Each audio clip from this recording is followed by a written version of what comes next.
Let's get it on.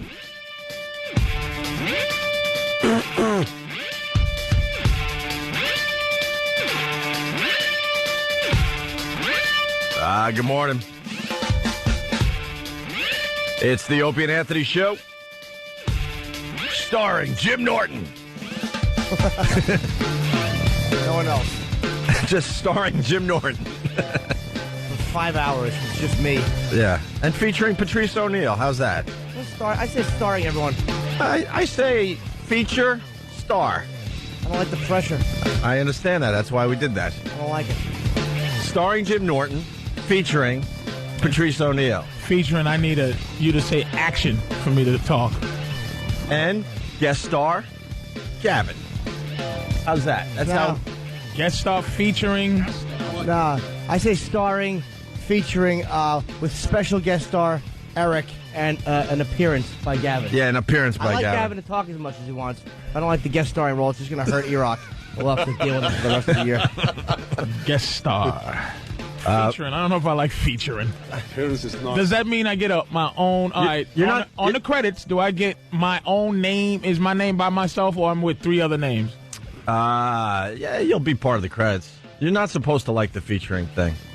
It was supposed to just bother you. Yeah, featuring. But I don't know if guest star means never coming back. Also.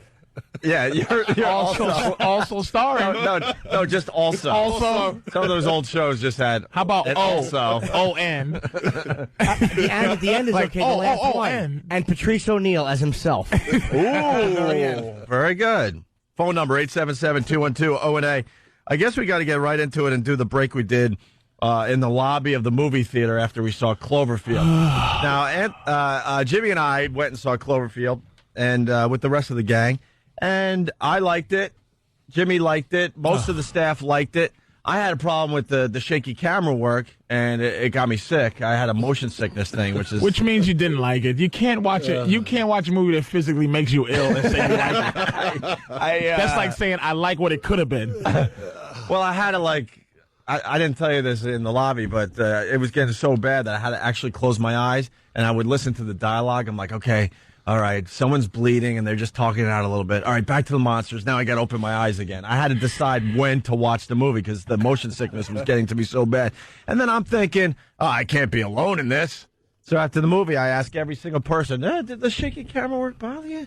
I was the only one. Than was affected a little bit. Yeah, it didn't bother me at all. I get motion sick bad, and I love the movie. Yeah. You couldn't have loved it. I really did. You're just trying to be alternative. You're hanging out with Janine Garofalo and them. No. I'm intimidated by their comedy. But I did like the movie. I was kind of bummed that nobody else did. I was surprised. Well, that's not true. Jimmy thinks he was the only one. I mean, I don't like it, but I didn't think the rest of the crew enjoyed it. No, E-Rock loved it. Oh. Than liked it. Travis liked it. Fan loved it.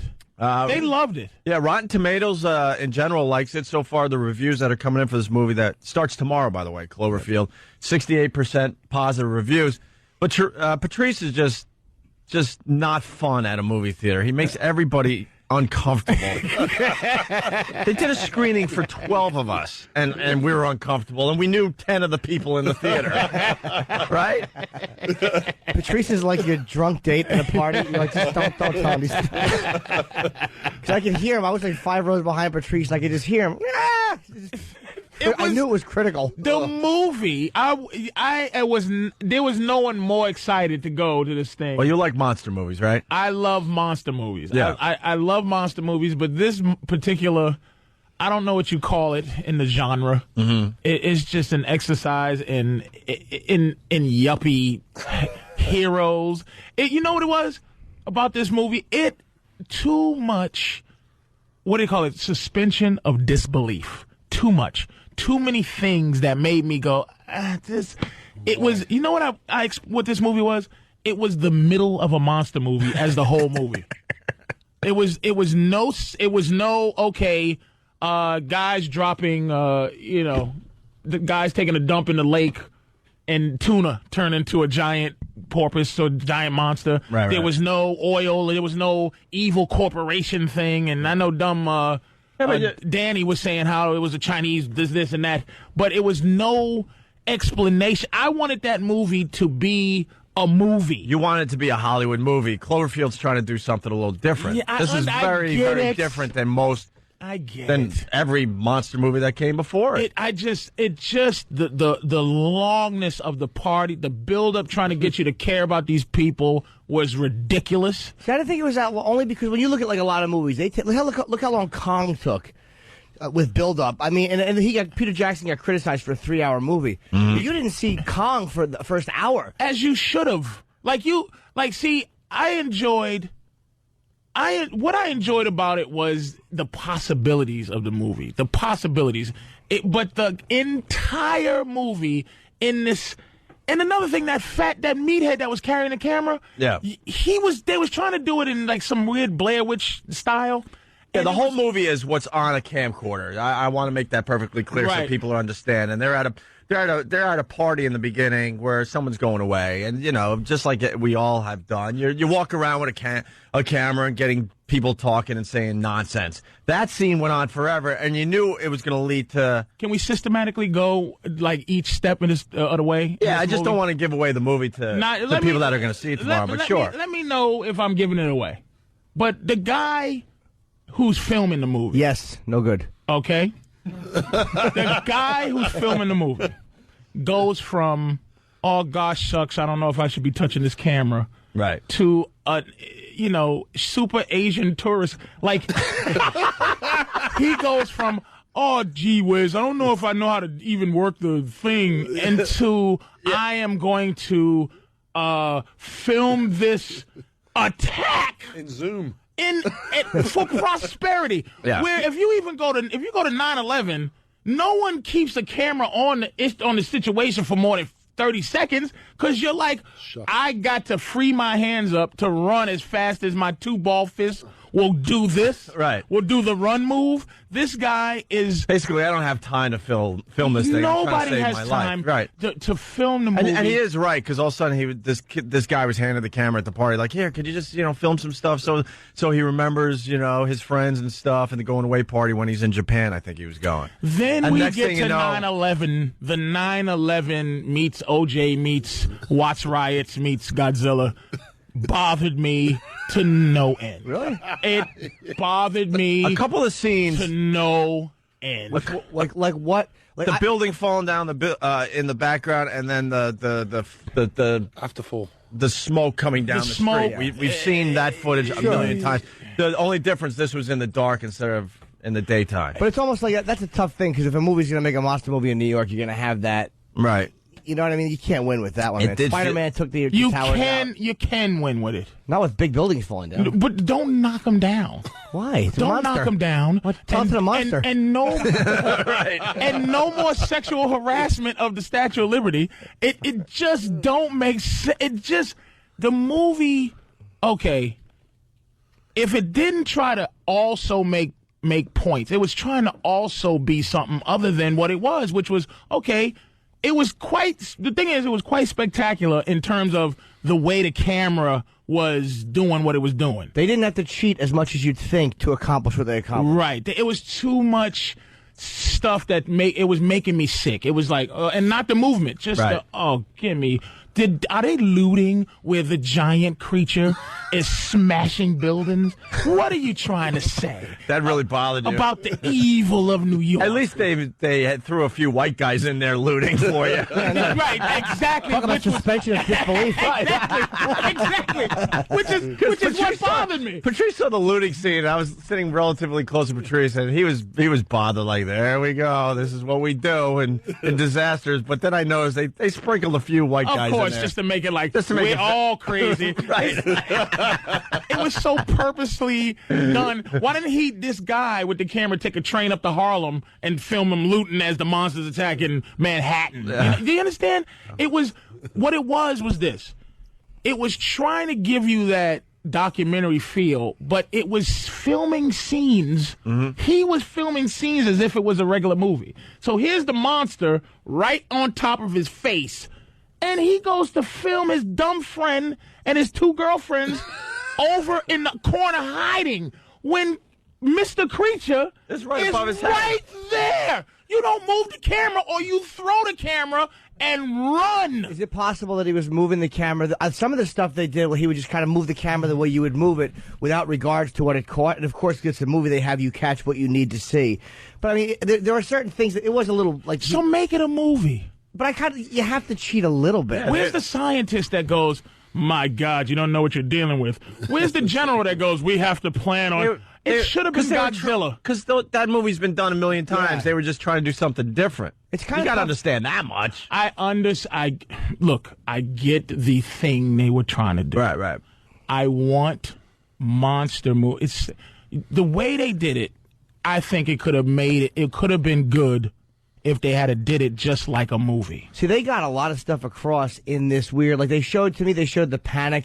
We just said there's a scene on a bridge, which is like I talked the other day. Just said something really bad happens on a bridge, and the way the camera is shaking and it's spun around when he runs the other direction. It's like that's what it would look like if you were videotaping. Some and kind people of crazy videotape disaster. everything now. Yeah, they videotape everything. There was a guy inside the towers on 9/11, and he videoed like the guys who were making that documentary. People would loot. Yeah. Maybe they were just doing that because they don't know how you'd react if a monster walked through, so they're trying to make it realistic. Yeah. But I mean, you know what I mean? How would you act if a monster just was strolling through New York? I'd be sitting on a pile of logs. You would be. No. It's exactly.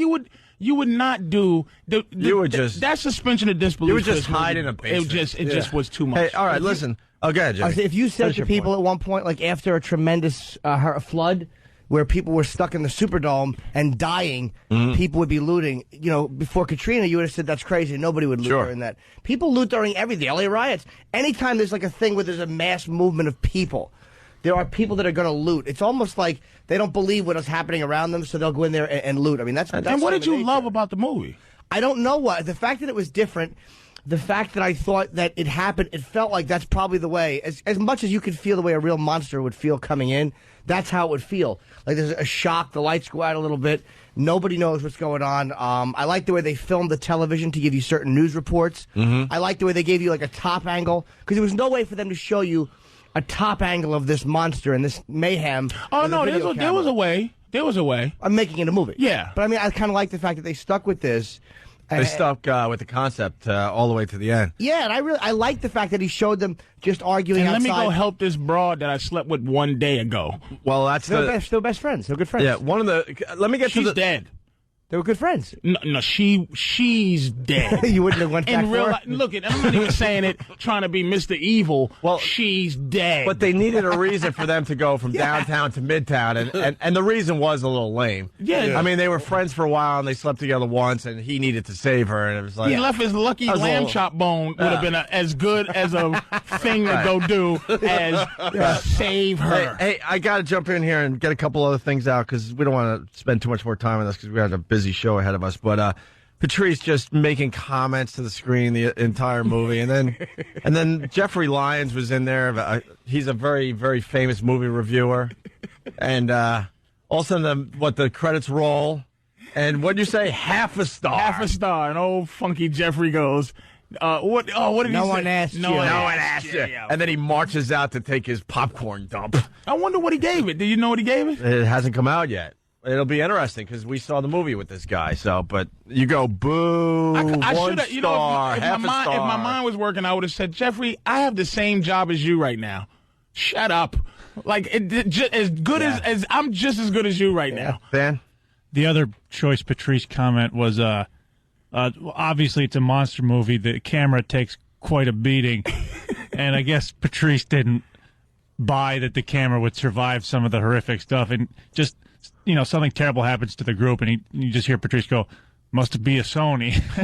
Yeah, it must be. That had to be a Sony. Boy, what battery life! Really? You got attacked by parasites? He got chewed up. His head. We figured out the battery thing. Jimmy nailed it yesterday. The battery, what you were watching, and again, we're not giving the whole movie away. What you're watching is what's on a videotape. Right.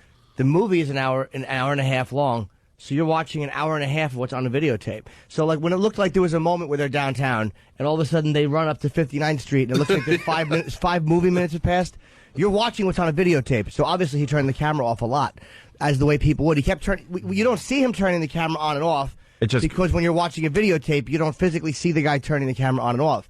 You were seeing the results of an hour and a half on a videotape. Right. And that's what was interesting because the scenes would just jump, and you're like, "Whoa, why would it jump like that?" Well, the reason because the guy, stopped the filming. I like the fact that the things Patrice finds unbelievable are the battery life, but not that there was a monster. Yeah. In New York. But that's what I'm saying. That's why I said it was the middle. It's like if they filmed King Kong, if they started on the island and then ended when he got gassed.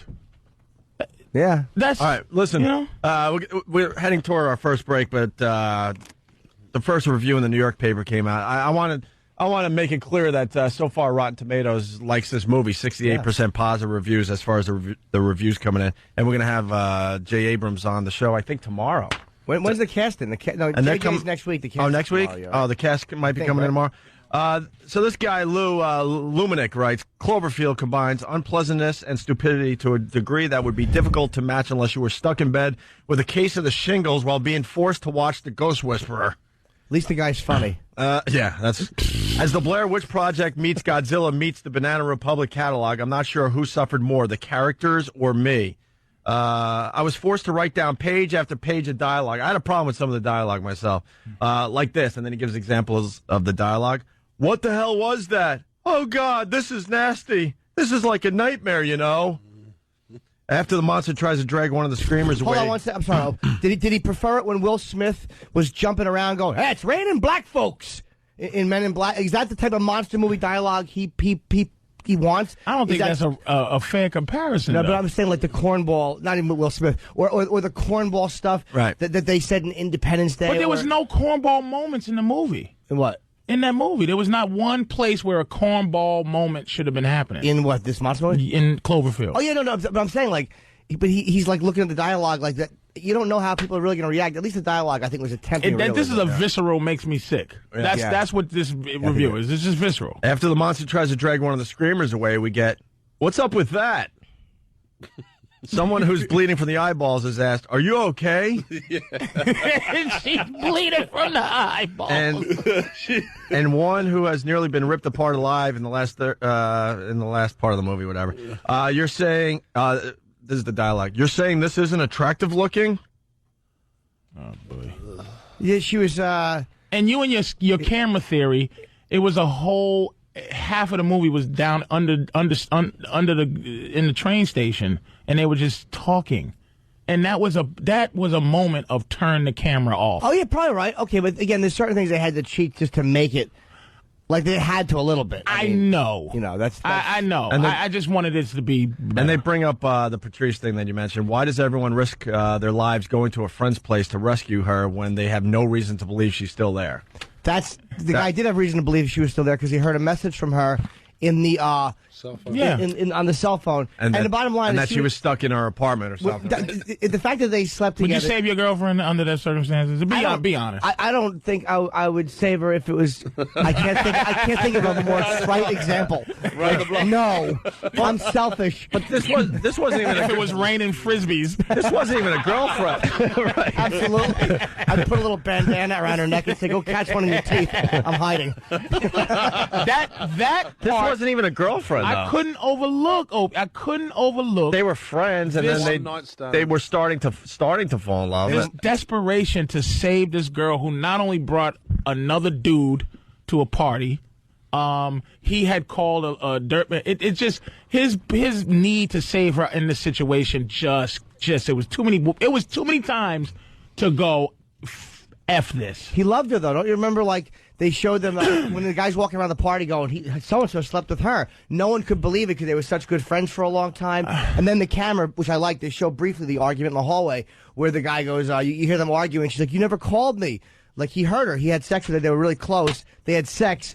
And then he never called her again. So she showed up with this guy at the party, and then he insults them walking out, going, "Hey, good luck to you." Right. And he regretted saying that to this girl that he loved. I've seen the movie. I understand the love, but there's not even like I love my mother, and I'm almost thinking I just do the cross, the Mexican cross over my heart to say, "Ma, I hope my mother makes it." Yeah. I don't know if I did. They fought lice or whatever was falling off the thing. They fought the and that, I got it real fast. How many monsters were there? I don't know. They don't necessarily. We don't know. I'm not sure. They don't give us much. There's probably another movie coming. Yeah, they might not tell you a lot of stuff. Just like you wouldn't know. I know what they could do now. They can now make a real movie. Think about that to explain everything. I hope JJ's listening to you. Please. Well, I'm going to tell him to make another movie. When we talk to him. I liked it. I hope they do it the same way, but with a bunch of different videotapes. I liked it. I really liked it, man. There you go. Maybe I'm going to ask you about this one part. Maybe they find more videotapes. Okay. They set it up that there could definitely be another movie if this does well. Cloverfield, it opens tomorrow. Very busy show. We got Patrice O'Neal in studio today. Bob Grant calling in at 7 o'clock. There's something just outrageous happened to this guy. He's a radio legend. He was supposed to get a Lifetime Achievement Award. And R&R, it's Radio Records, they decided not to give him the Lifetime Achievement Award after saying he was getting one. And there's a lot of rumblings that it might have something to do with Reverend Al. Bob Grant has been accused over the years in his career of being racist.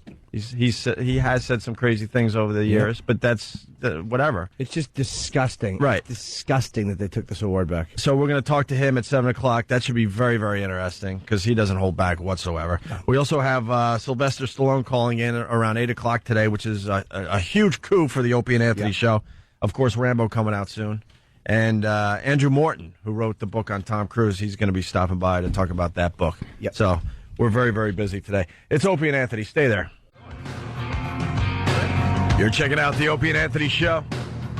Good morning to everybody. Phone number 877-212-ONA. Moving on to other things. Jimmy sent out an email yesterday to everybody. He's pretty much outraged about Bob Grant. I don't know if the rest of America knows Bob Grant. I mean, he is huge in the radio world. Bob Grant was a real conservative. He was the first talk radio I really listened to. On ABC in New York, he was an afternoon guy, and they would replay him late at night because they didn't really have like a late night guy. So I'd drive to gigs, and me and Otto would listen to Bob Grant on the way home, and he made me laugh harder than any comedy show I've ever listened to. Bob was a brutal guy in a good way, though. He spoke his mind. He didn't pull punches. He was politically incorrect. And that got him fired eventually from Disney here in New York when Ron Brown's plane went down. I think Bob Grant said something to the effect like, well, they say that he died, but then again, I'm an optimist. And I'm paraphrasing, but it was something like that. Right, basically hinting that he was very happy that this guy died in a plane crash. Yeah. He was known to say a bunch of racist things in his radio career. He still does radio, by the way. Yes, he does on WOR. And, Is it ABC again? Oh, good. Yeah, they brought him back. Good. And if he didn't like a caller, like let's say an old lady didn't agree with Bob Grant, he would basically tell her that he's going to knock her teeth out. And he meant it. That was the beauty of him. It wasn't like he was trying to be shocking. The stuff he said, he meant.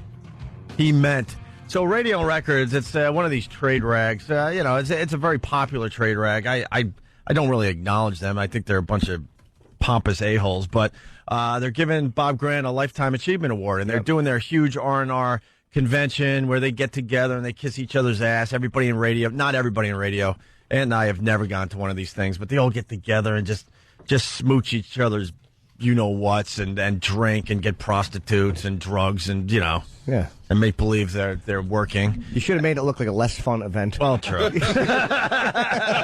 it's terrible. They're just drinking at hookers and overeating on cake. Good point. I just described a very fun party. Yeah, I know. And so he was supposed to get the Lifetime Achievement Award, and at the last minute they decided that they looked at his body of work and they don't want to give it to him after all. So the whole radio world pretty much is outraged. Yeah, because I guess if they're going to yank awards due to political feelings or being even racist or racially, I bet they better yank Ty Cobb out of the Hall of Fame, or they better do it to a million other people who have had other opinions that a lot of people wouldn't like. It's right. Like the guy is a radio legend, whether you agree with him or not, whether you like him or not. He absolutely deserved the award, and it's sickening that they took it and decided not to give it. And R&R is insisting that it's about his body of work after they looked at it a second time. But here's a little interesting tidbit about the whole thing. The convention is going to have Reverend Al on the panel and doing his thing, and people are starting to think that people might have started emailing R&R going, how could you give a Lifetime Achievement Award to someone that, quote, could possibly be a racist? So all these years of racism, he never had a nappy-headed comment there? No, No, not really. I mean, he had that Ron Brown comment got him fired, which it shouldn't have. I mean, it was an impolite thing to say. What do you say about Ron Brown? After that Ron Brown's plane crashed, Bob Grant said, right. yeah, and they fired him for it. I hate firestorms. When people say something that isn't nice. I'm not even gonna say shouldn't say. Who cares if he said it? Right. You don't like him, don't listen. So it's a respect the dead thing. I never knew how long you had before you didn't have to respect the dead anymore.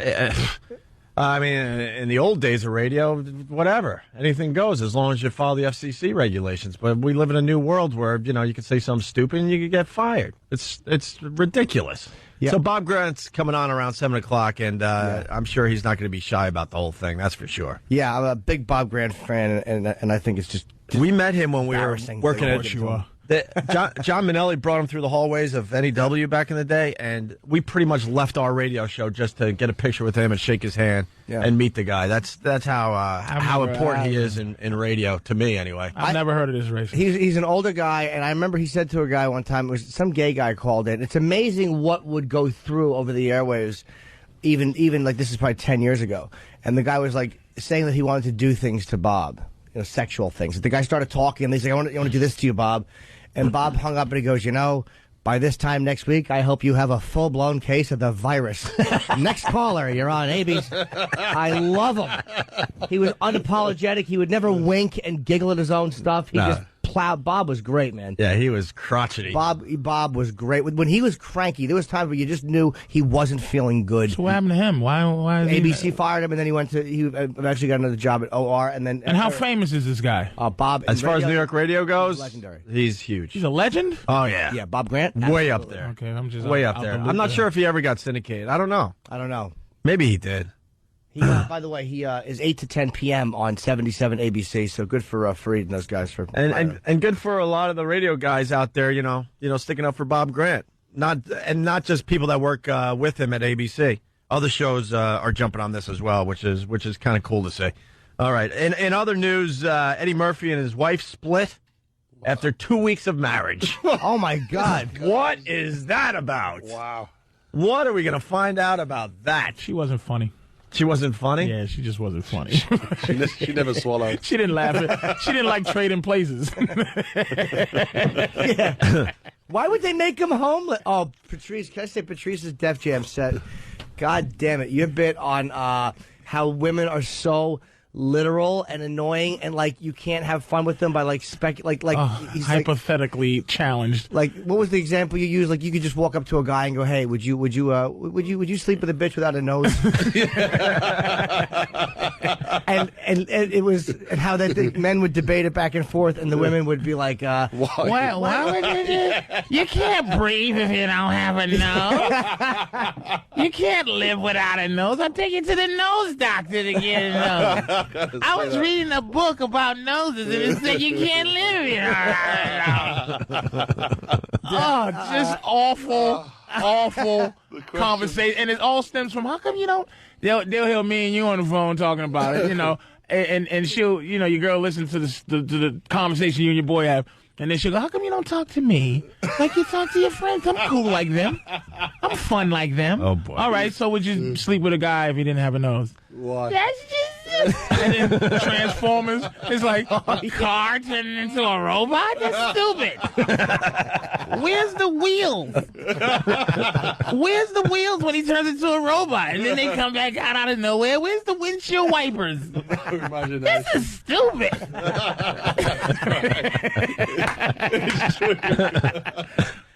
Hey, is that on demand on HBO? I think so. I think it's so people can check that out. Damn Patrice good set, O'Neal. man. Yeah, absolutely. So you got Eddie Murphy splitting after 2 weeks of marriage. This speculation, but well, he's still too King Kongish to be speculating. I don't know who the hell knows why Eddie did that. Yeah, you want to work with Eddie someday, or at least keep that possibility. Well, I would open, like to work with J.J. Abrams, but I blew that one. They sure did. I don't want Charlie looking for me. Where's the Murphy story? I'm sure I have it somewhere. It's they decide after 2 weeks that they're better off being friends. Wait a minute. Now let me ask you a question. I don't know who knows about divorce, but he got divorced from this other lady, his baby's mama's, But I'm wondering if the guy gets married, can he stop giving his money to his ex-wife. I don't No. think so. No, No. only if she gets married. Yeah, she's got to remarry and then. Oh, yeah, he doesn't get then all off if bets he are gets off. married. Oh, No. So I don't know. Also coming out today, this morning, I should say, Ike Turner died of the cocaine. It's speculation. Don't just say that. That's not speculation. That is the coroner's report. That my might be friend. stuff left over from 1970 when he last beat Tina. He could be the oldest guy that's still doing coke. I don't know. How old was he? Like 76, and he died of a cocaine overdose. How do you not love Ike? God bless Ike. He was still punching 18-year-olds. I love him even more now. 76 cocaine overdose. That's got to be a record. The best scene in What's Love Got to Do with It is after she records with Phil Spector. Tina Turner's an amazing song called River Deep, Mountain High, which Phil Spector set up an orchestra for. It's a beautiful song, but she did it without Ike Turner. And when he heard that, he knew she didn't need him. Like, I think Ike understood, like, I'm the weak link here, or I'm the softer of the two, whatever he understood. And he's like, damn, Anna Mae, that was a good song. And you just know she's going to catch a black eye for it. You knew by his praising it that he was really bothered. And she was going to catch a good fist to the face. And that is, you just know, sometimes you go, you believe in that karma if you want, but he did coke and beat women till he died of old age. Right? I mean, a very fair age of 77. I would be That's an so extremely proud to live fair till age 77. if you're doing cocaine. And I just saw him. That's like in regular years, that's got to be like 120.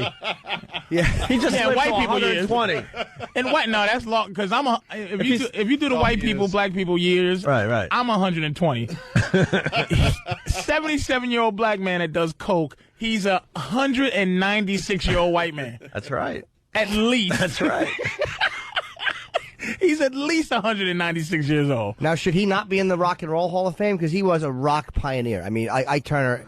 Don't try to push it to your boy, Bob. No, Grant. I'm saying, of course he should be. Of course he should be. All right. Without a doubt, he should be. I mean, you can do that with any rock singer, all the things they do. So why would it be any different for a radio guy? I mean, Ike was wonderful. I love Ike. Right. I told you I was with a prostitute one time, and she was doing things to me. And this is the Can you truth. tell us, talk in code, what kind of things, Jimmy? Oh. All right. Don't kiss her. That's boring in your world. Don't kiss her. That's boring in your world. I thought we were going to get something a little better than Nope, that. that's all she was doing. If she burps, Wait, no. no. Whoa, hey. Well, no air leaks. What? No, I don't know. No, that's fine. It's all right. Just stay right there. No, You're fine. I wasn't going no place else. I don't want to See that stop sign? Stop. I don't want to say what she was doing. But What? Jimmy having- always freaking does mouthwash at this part in the show. the funniest thing was this. Picture a girl doing this. Just picture this. Picture a girl, because I'll never forget, I'm in a hotel, and the TV wasn't working too well, and there's an Ike Turner interview on TV. And the girl was like doing what she was doing, and then her eyes were diverted to the right. And I'm like, this bitch is watching an Ike Turner interview, and he's there going, I never hit my wife, and she's like, and I'm like, I had to turn it off. I'm like, this is distracting me, but it was annoying me. More interested than your peeled baked potatoes. Watching an Ike Turner interview, that was a beautiful one. Wow. You should have watched it too. I know I should have, but I was losing tenacity quickly, and she was on the clock. I don't think she would have sat there and watched the interview and then finished up when Ike was done talking. The price have not come back. Yeah, well, we got Patrice in today, which is perfect for this next story. This story just hit the wire there. Hold on a second. That's a cues up on. I want to play some. Let my people go. Let my people go. From American Idol the other night. Yeah. I heard the ratings were down for that dumb show. Yeah, that's still really strong, but lowest rated premiere in 4 years. Let my people go. You'll be singing that later. That's my job today. Let my people go. You'll be imitating that sometime today. Anyway, Well, they said 33.4 million people saw it, but it's like everyone's DVRing, and no one watches stuff live, or a lot of people don't watch it live Right. anymore, especially in the beginning when there's no one getting eliminated, so who cares? it's the same old crap. Yeah. I used to love that show, but now it's like it's the same stuff, and they're like kind of getting the Carrie Underwood looking person, and they're getting the rock guy, and they're getting the the chick that might be gay, might not be, and then it's just I was angry at myself last year for how much I was into it, and because you were falling in love with Sanjaya. Sanjaya. As it went on. Oh yeah, Sanjaya, that delicious piece of thing there. yes. And I just this year. Remember, we had a lot of discussions about that. You got angry because of the feelings you had toward that. He just was because I've met it angered Patrice. He's a bloke. Yeah, but there's some dudes that are so gay that if you like them as a straight man, you're not gay. Well, like equilibrium. Yeah, he's just, Remember you said that when criticizing your old pal. he's a girl. But a lot of those dudes are dudes still. Oh, don't be so fresh. Oh, God. He was so effeminate. There was just a little X chromosome that he missed. You would have not only hit it, but you would have done like the pointer and middle finger on the cheek afterwards, like the gentle. You know what I would have did with him? I tell you what I would have did with him. Tenderness. If I was a pimp, I would have put Sanjay out there. Like I would have put him out there because I would know how much money he could make. He can make you very rich. Right? Oh man, if I was a pimp, As a pimp? yeah. You be a bottom bitch. No, you can't have a dude bottom bit. But for the other dudes, Well, if he wanted to get other dudes, but for him, he was such a girl. Oh. That you gotta you put him out there and you would make a lot of money. Was he wearing like the makeup and all the dresses? Just these delicious hairdos. Yeah. Delicious. Oh, they just the perfect thickness. It was Sanjay was, and his sister was phenomenal. Just to put those two out there. She was beautiful. Oh, him and his sister. I didn't see her. Oh, I never saw her either. Sanjaya with longer hair, basically. Yeah. I want to see him. And a couple bumps in front. His sister was she had to be I don't even know the back size, but she had to be a 34D. Did she look natural? Did she look like him as well? No, They looked like they could have been twins. Anyway, all right. Well, we meet Kyle. We're going to give you a little taste of American Idol last night. This is Kyle. Black My guy? name is Kyle Reinick, and I'm going to be the next rock sensation on American Idol. I'm a pretty hardcore rocker. I like rocking. I'm a pretty hardcore rocker. It's like rocking back and forth on your hands and knees with a gentleman's hands. Of course you do. You're rocking because you want it to hurt. He don't likes you, Kyle. He likes bob and roll. Oh God! I'm a pretty hardcore Can't say rocker. I like rocking. The look kind of speaks for itself, you know. The shirt says, "Do you idol Kyle?" And I got all my fans here signing the eyeliner, or guy liner, as I should say. It kind of adds to the rocking out. When I get into my performances, I'm pretty edgy. I haven't seen myself rock out, but I've heard that I'm pretty intense. All right, he's intense. He's a rocker. He's pretty edgy. What do you think he sounds like? Pretty well. He sounds pretty wild. I can't say anything odd about his voice. Whoa, I'm sure. Yeah, he's pretty good. I'm sure it's a tribute to Blondie. Saying nothing. All right, so tell me about yourself, man. What are you going to sing, man? Kelly Clarkson, Never Again. Of course. After saying he's edgy, he's out there, he's a rocker, he's going to sing a Kelly Clarkson song. All right, so tell me about yourself, man. What are you going to sing, man? Kelly Clarkson, Never Again. All right, cool. I would never wish bad things, but I don't wish you well. Could you tell by the flames that burned away? I never read your letter, 'cause I knew what you'd say. Well, give me that Sunday school answer and try to make it all okay. Does it hurt to know I'll never be there? Bet it sucks. I've seen my face everywhere. It was you who chose to end it like you did. I was the last to know you knew exactly what you would do. That's good. That should come with AZT pills. It should. Sounds like Elton John. Who? Elton John. Who's that? Oh, Elton John. I swear to God, I thought he said Allison John. I heard Allison John, too. Elton John. Allison John. Allison John. Elton John. And he'll be another dude that makes $1 million from sucking. Nah. Not first week out. No, Nah, you got to be booted a little bit later. Obviously he's booted, and he's not a rocker. He just sucks. But did you guys notice on Idol, it's so weird that sometimes some of those singers, they're so terrible. It's like, what are they showing them on TV for? But you know Simon's going to get them. Simon's fresh. Whoa, unpredictable this show is. Yeah, whoa, what the hell's going to happen? Look out, I hope Simon doesn't see that.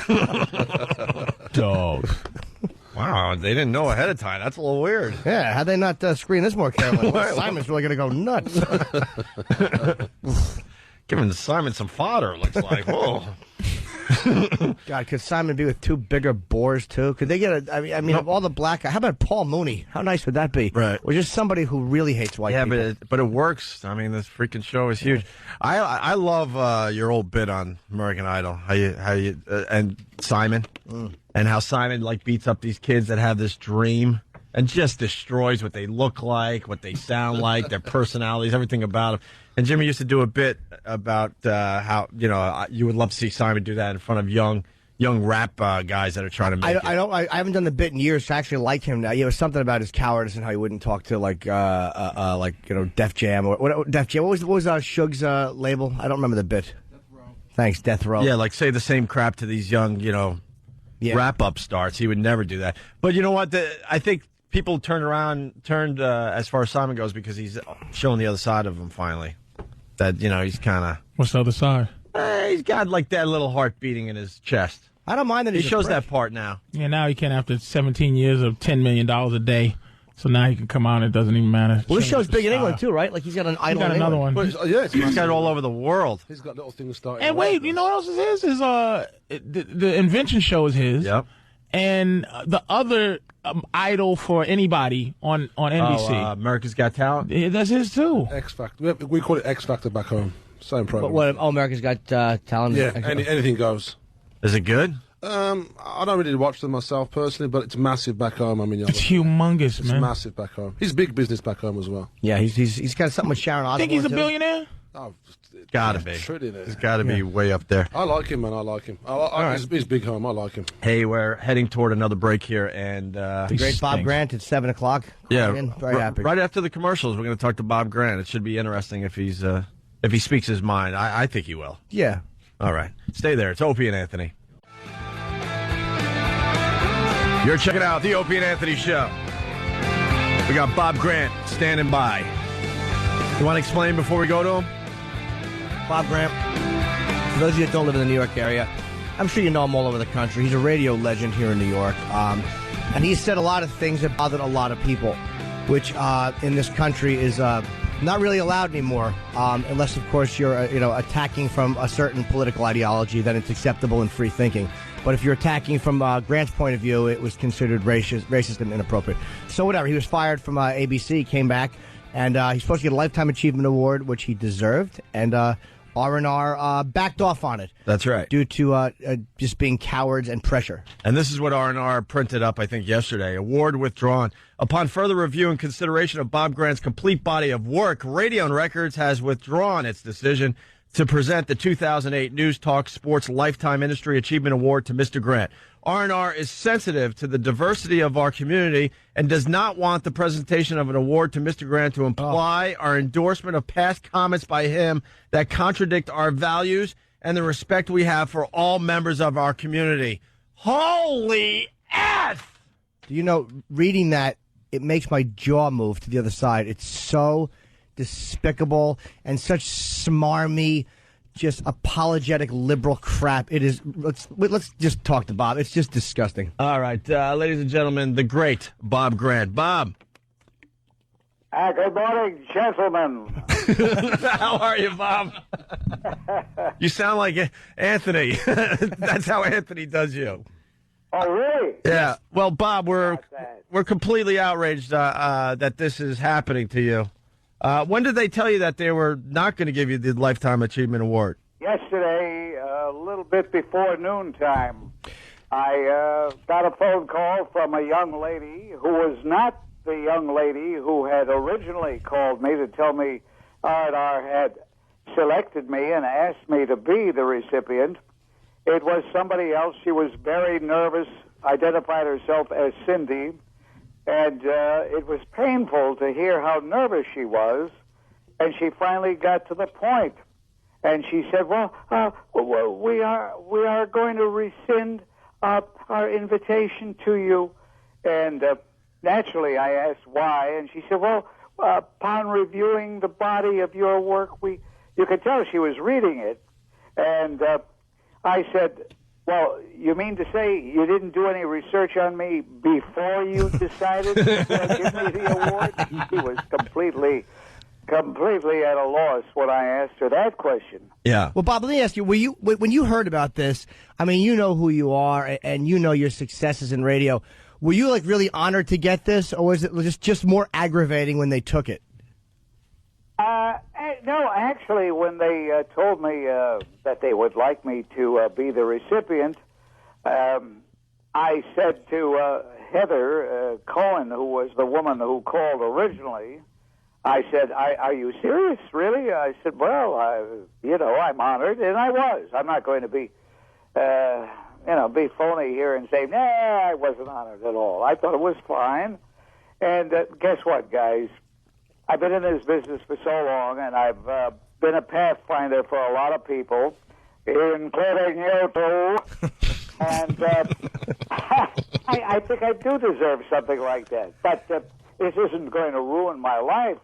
But what it does do, I hope, is destroy R&R. I mean, there are too many people that say, ooh, R&R, ooh, R&R, and yet I'm getting calls from individuals who claim they're going to boycott the affair at the Renaissance Hotel in Washington, D.C. on March 13th. And that's a biggie, because that's a big party every year. I mean, you got the hookers, you got the drugs, you got the alcohol, you got the ass-kissing going on. So to boycott that's tough for a lot of radio guys to do.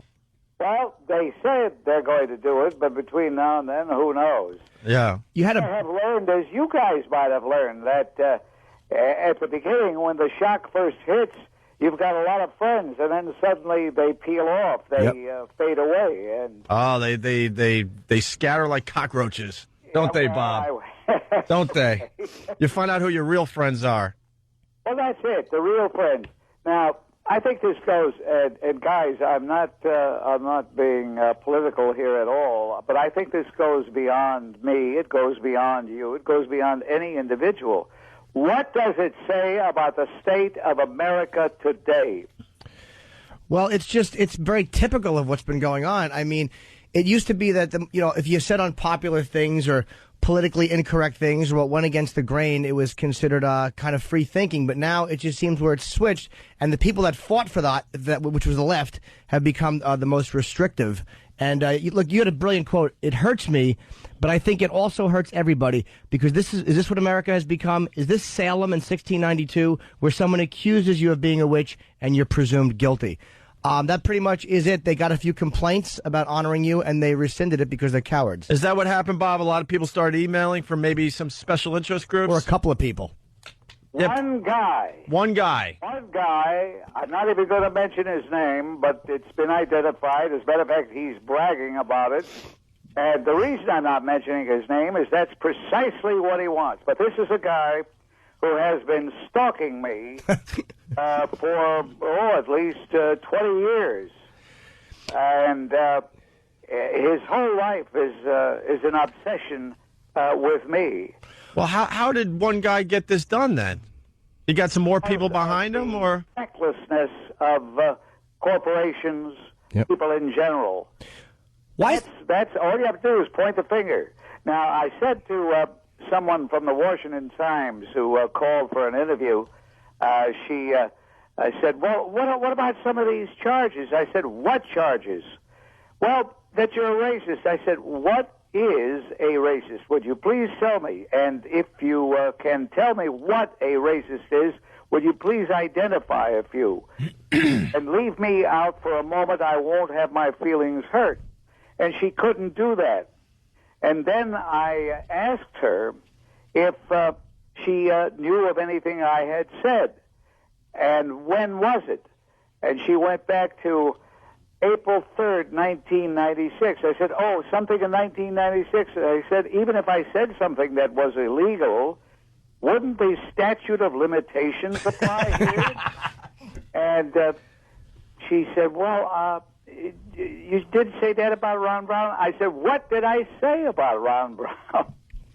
Do you regret? Guys, your intent is to entertain. Yep. And you like to get laughs, and if you didn't like to get laughs, you wouldn't be as good as you are. But I like to get laughs, too, and I thought it was a little humorous what I said about being, the famous quote, which was really one of the most innocuous things I've said. Yep. Yeah, you probably said a lot worse that no one picked up on, right? Yeah, right. So that's said, usually really, the case. Like they point to what I'm later or so. Well, and suddenly it's like I just said it yesterday. Right. It is amazing how Jesse Jackson is forgiven, or other people are forgiven for these things they say that are politically, incorrect or vicious, because time has passed, and if you dredge up their past, you're seen as not letting go and letting people move on. Mm-hmm. And yet, a white guy that made a remark like that, it's very safe for them to continue attacking 12 years later. And just this guy, whoever it is that's stalking you, is probably a liberal guy, and it's the bane of his existence that he just cannot reach you and make you speak the way he wants you to speak and think the way he wants you to think. And it's really sad that R&R just buckled and Why? And is listening to this one guy, and I don't know. I just don't understand why R&R is doing the same thing that special interest groups are attempting to do to radio. Have you been attacking this on your show, Bob? You're on Bob's on ABC. What are you on every? It's 8 to 10. Is it Monday through Friday? Well, sadly, I'm not going to be on tonight because I think they're carrying a hockey game or a football game. Well, that's some great programming. If I'm the program director of ABC, I get rid of the hockey game because everybody wants to hear Bob Grant tonight. What were you saying, Bob? I want to acknowledge that some of my colleagues over there were brilliant yesterday. Sean Hannity, sure. And Mark Levin. Mm-hmm. I mean, they really gave it to R&R, and I was listening, and I was very proud of them. Hey, can I tell you what I used to love that you would do on ABC? Because they used to carry the Yankee games, and a lot of times that would cut into Bob's show. And I was a Yankee fan, and he would never mention the Yankees. It would be so, like, he'd be in the middle of his show, and he'd go, well, we have to go because the Milwaukee Brewers have a baseball game tonight, which I always thought was so funny, the way you would just slap the Yankees when they would interfere with your show. Yeah, but well, you see, you're very perceptive because some people never knew what I was up to. They thought, oh, we now carry the Brewer game? You always made me laugh, and it's like, how could people not see the humor in just the brutal honesty, the unapologetic honesty of the things you would say? I don't see how anybody, even whether they agreed with you or not, could not just love listening to that. Well, you want to know something? If you tuned in and everything was agreement, I don't think you'd maintain your audience. No, not at all. What do you think? I'm sorry. Well, I mean, Bob Grant said something very interesting earlier. I just want to go back to it for a second. That, all we're trying to do with these radio shows is to entertain people, and we don't have a script. And every once in a while, you're going to mess up. And that's not okay anymore in this day and age. Remember the days, Bob, all you had to worry about was the FCC regulations? That's all.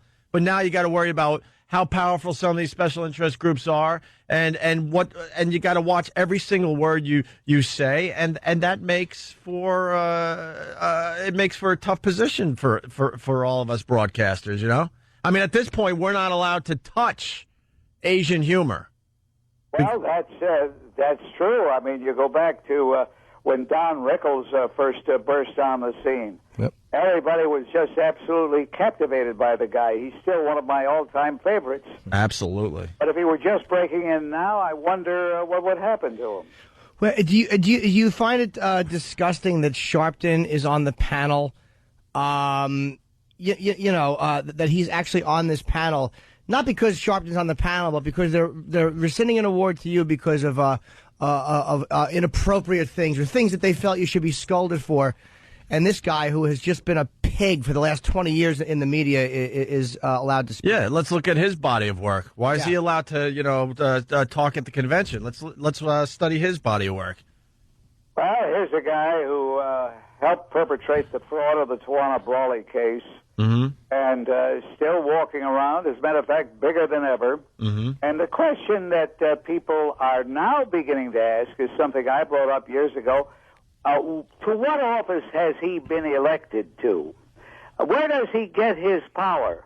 Who said he's the arbiter? White people. Yeah. Who said that he is the court of last resort? Who the heck is he anyway? White people said it.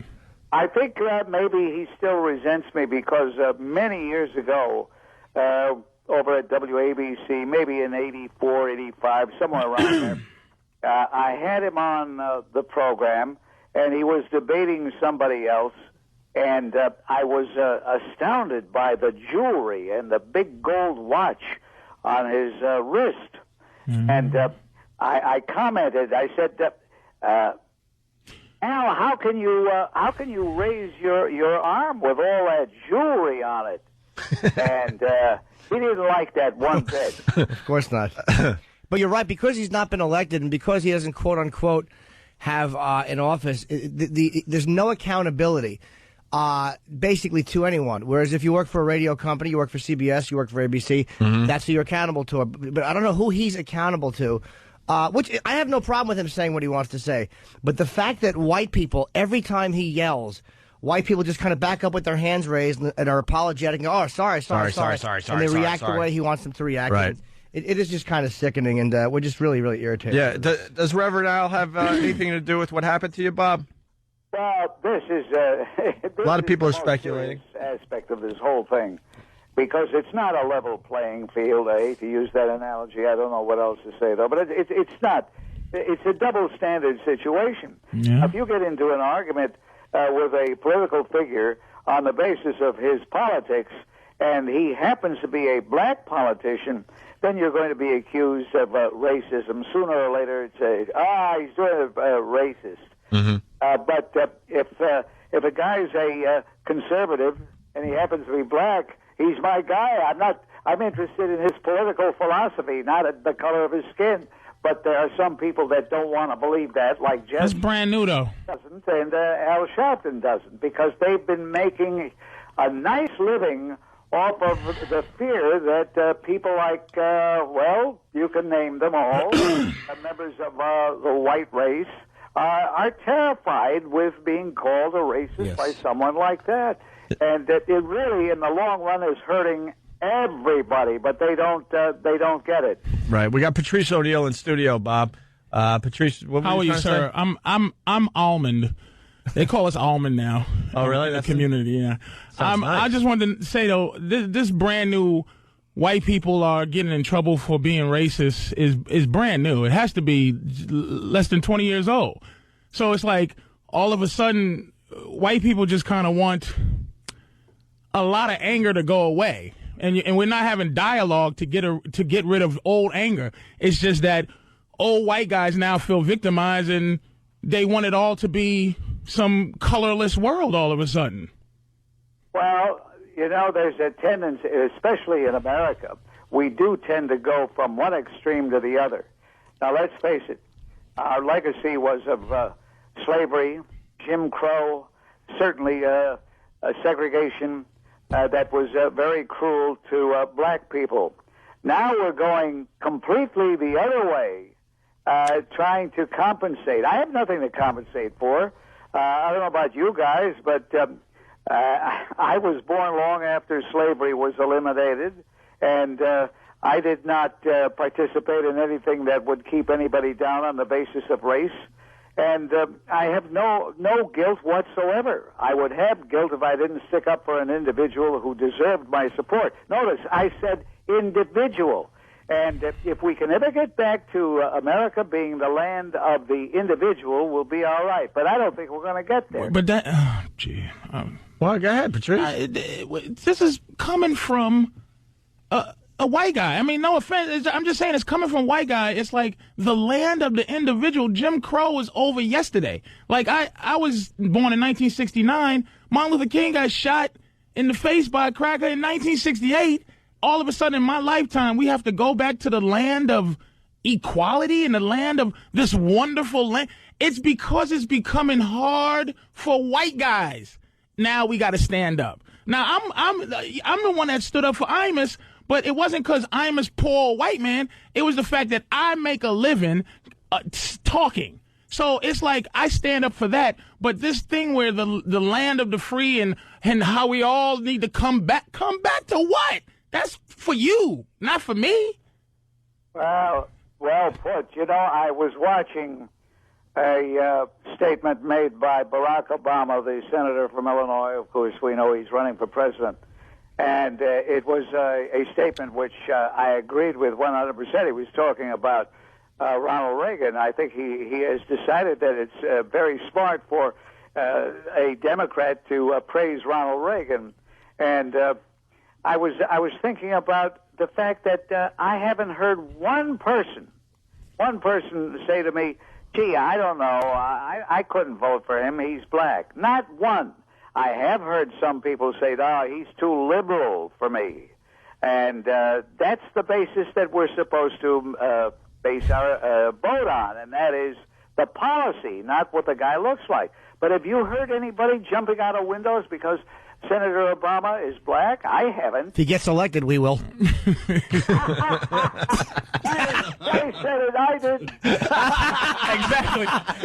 That's the whole thing, Norton. That's what I wanted to say. Can I enjoy the fact that I just made my Bob Grant laugh? But that was his laugh was my eyeballs rolling in the back of my head because white people I've never heard a white person on radio, on TV at any point ever say the N-word before the word that caused the N-word. Yeah. Meaning, I've never run into a white guy. I've never run into a white guy that said they was mad because OJ was a black guy that killed a white woman. It's always like, I'm upset that a man killed a woman. It's like white people never admit to being racist. That's why it's like this conversation's null and void. It's like we're victims of racism, but the average white guy never admits to being racist. Ever. It has to be a frothing at the mouth cracker or nothing. We didn't say that we didn't like OJ killing Nicole because it was a black on white thing. No, you won't admit that the reaction was racial.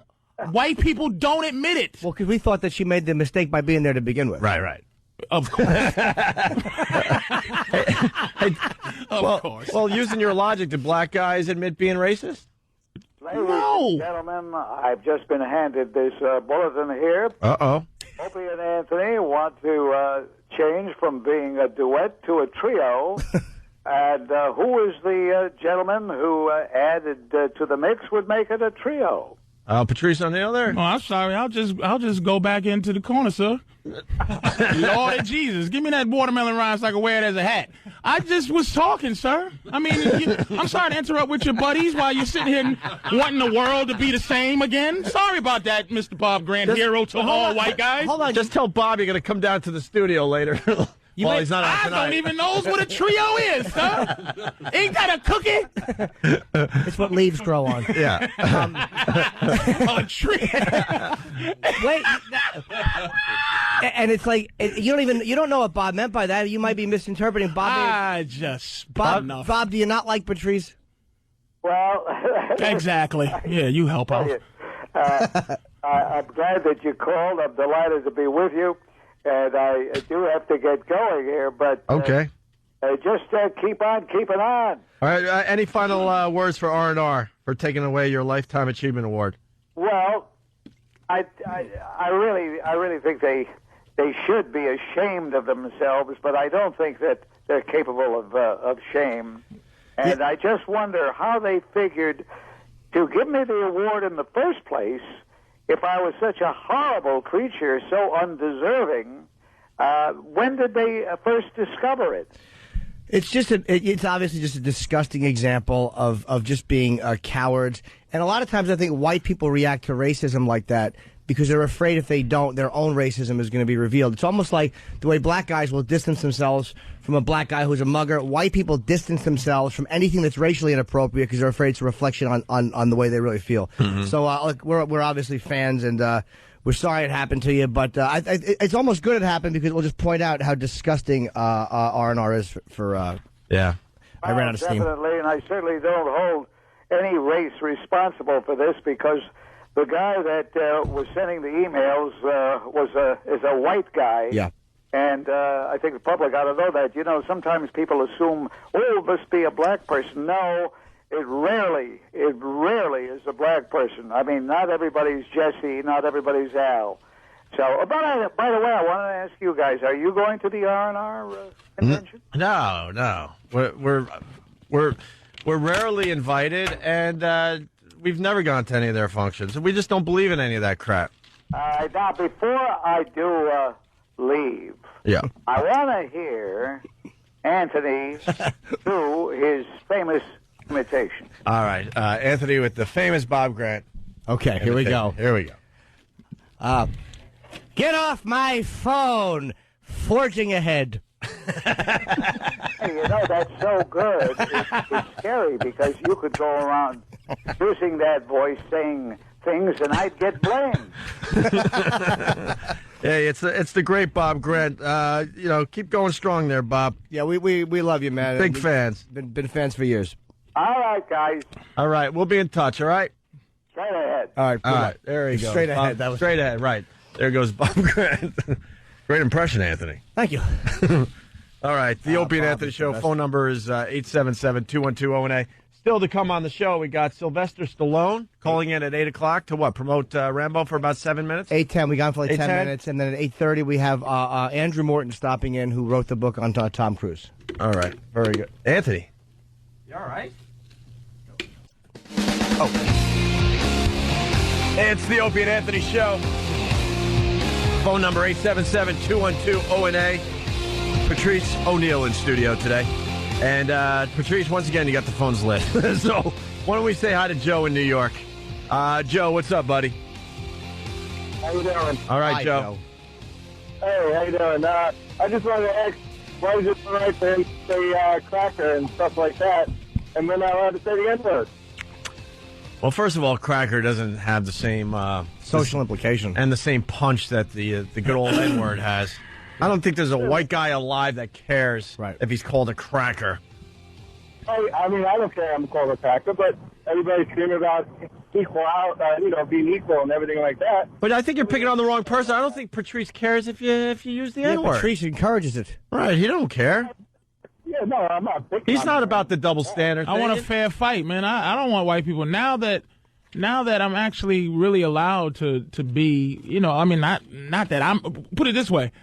I didn't fight to be able to be how I am. Somebody else fought to be how I am. And I'm taking advantage of all the things I can say. And now white people are acting like, poor me, I can't be racist no more. So now that you can't be racist, just like what white people do, if nobody can, you taking your ball and going home. You trying to figure out a way to have me stop having fun with the language. But that's I disagree with that only because hold on, sir. One second. White people aren't saying that you can't be white. The problem with white people is like we get tired of like things being misinterpreted as racist when they're not by other white people. Like my problem when it comes to race stuff is not what black people complain about because it's rare. Sharpton, it doesn't count as the average black person. It's other white people who like to show how non-racist they are by scolding. But you never hear now that view is unique. But like this guy here, he's not saying that. He'll never say that. He gets on this situation. Here's the problem with dudes like this. It's not Sharpton. It's like a Bill O'Reilly kind of guy. And your misinterpretation of what black people are saying as being white. Bill O'Reilly has you confused that you're him, that you're a white guy like him. He's the white guy that black people talk about. Bill O'Reilly's a white guy, not you, Fred, or whatever, that you're going to work, or Joe, the guy from Long Island. You're not my oppressor. Do you understand what I'm saying? It's a certain, it's a ideology that includes you as the N-word. That's what I'm saying. You're the N-word too, Joe. So that's what I'm saying is stop trying to be a victim. All of a sudden, the tables are turned. We're in charge. Let's say hi to Mel the trucker. Mel, it's the Opie and Anthony Show. What's up, Mel? What's going on, fellas? Hey, Mel. Patrice is right. You know what? A lot of people just need to just relax. I don't care about people using the N-word. It's some people that are just stuck on certain, I don't know what it is, ideologies or what. If people would just be upfront with each other and say, look, I'm racist, this is why I don't like you, maybe we can have a little bit more respect for people and we can all get along a little bit better in this Why world. can't I be racist? That's what I'm saying. I don't care if you're racist. But why can't see? The thing is, we're dealing with a new thing, which is covert racism now. It's rare that no one's sick and dogs. I know that the cops do what they do, but for the most part, I don't need white people to have to like me. You can be racist if you want to. I don't understand why I gotta like you. Do you care if white guys are racist in general? It doesn't bother me, but it doesn't bother me if a black guy's racist. Doesn't bother me if a white guy's racist. But I think there's a lot. If you notice what's going on, it's a lot of old black folks and a lot of old white folks that are fighting, still battling, still upset about busing. I just think it's old people fighting.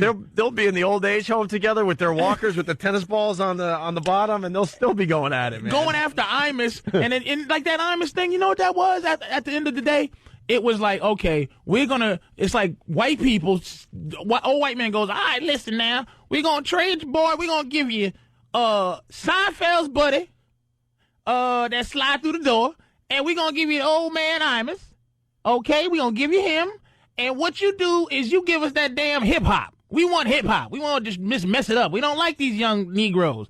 So you trade that, and all black people hate hip-hop. So they go, sure, we're going to give you give us the two white guys and put 3 black people on MSNBC, CNN, and Fox, and then you get to tear hip-hop apart. And you get to destroy the N-word also. You can wipe it out. And that's the deal they making. To old people making deals for nothing. May I say one more thing? Sure, man.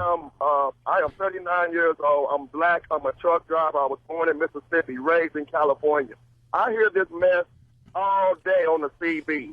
It's to the point to where it doesn't too much bother me that the people out here using the N-word, but don't hide behind it. Come to my face and say it and explain to me why you feel the way you feel, and I will respect you a whole lot more. Mel, you lost me when you said you were a black truck driver. That's like being black and in the NHL. Oh my God. Are you insane? Yes. How many black guys are in the trucking industry? That's like black skydiver. Right.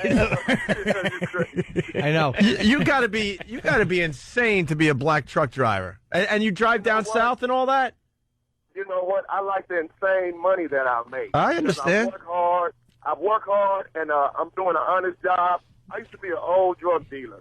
Back in my younger days, I grew up in South Central, so I know what it's like to live on the street. And I just turned my life around, and this is an honest career that I'm in now. But a lot of people still don't respect just the skin color that you have, which is the dumbest thing. You know what? If you don't like me, sit me down. Let's have a cup of coffee. Let's talk about. You ever kill a white hooker? And go from there. Yeah. Are you all about the white hookers? They'll never find you. You won't be profiled. What are they called? The lot? What are they called? Lot lizards. Lot lizards? They call the lot lizard, and yes, I love the white hose. Yes. You like the white hose? Is it a guarantee you're going to be voting for Obama, Mel? Nah, you know what? I'm not voting for none of those clowns because all of them are stupid. Yeah. We do need a change in this country. Obama's not going to do it. Mr. Clinton's not going to do it. The whole system's jacked up. I don't like what I see. And these clowns that are voting for Obama because he's black, they're stupid. These females that are voting for Hillary because she's a woman. Yep. They're stupid. So you know what? People need to just wake up and look inside themselves before they make these decisions instead of just going with the status quo. Well, we just started a new bit. We're just asking people on the street who they're voting for and why. And their answers are unbelievable. No one knows the issues at hand. No one knows what these candidates actually stand for. And when I say no one, I'm talking about probably a majority of people out there. I'm sure there's a bunch that do, and they study this stuff. But in general, there's a lot of people that are going to vote for Barack or not vote for Barack because he's black. And the same thing with Hillary and the woman thing. And that's what it comes down to, not what she might do or attempt to do when she's in office.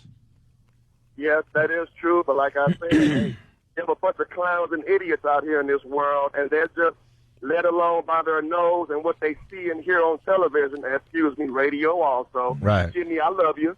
Jimmy.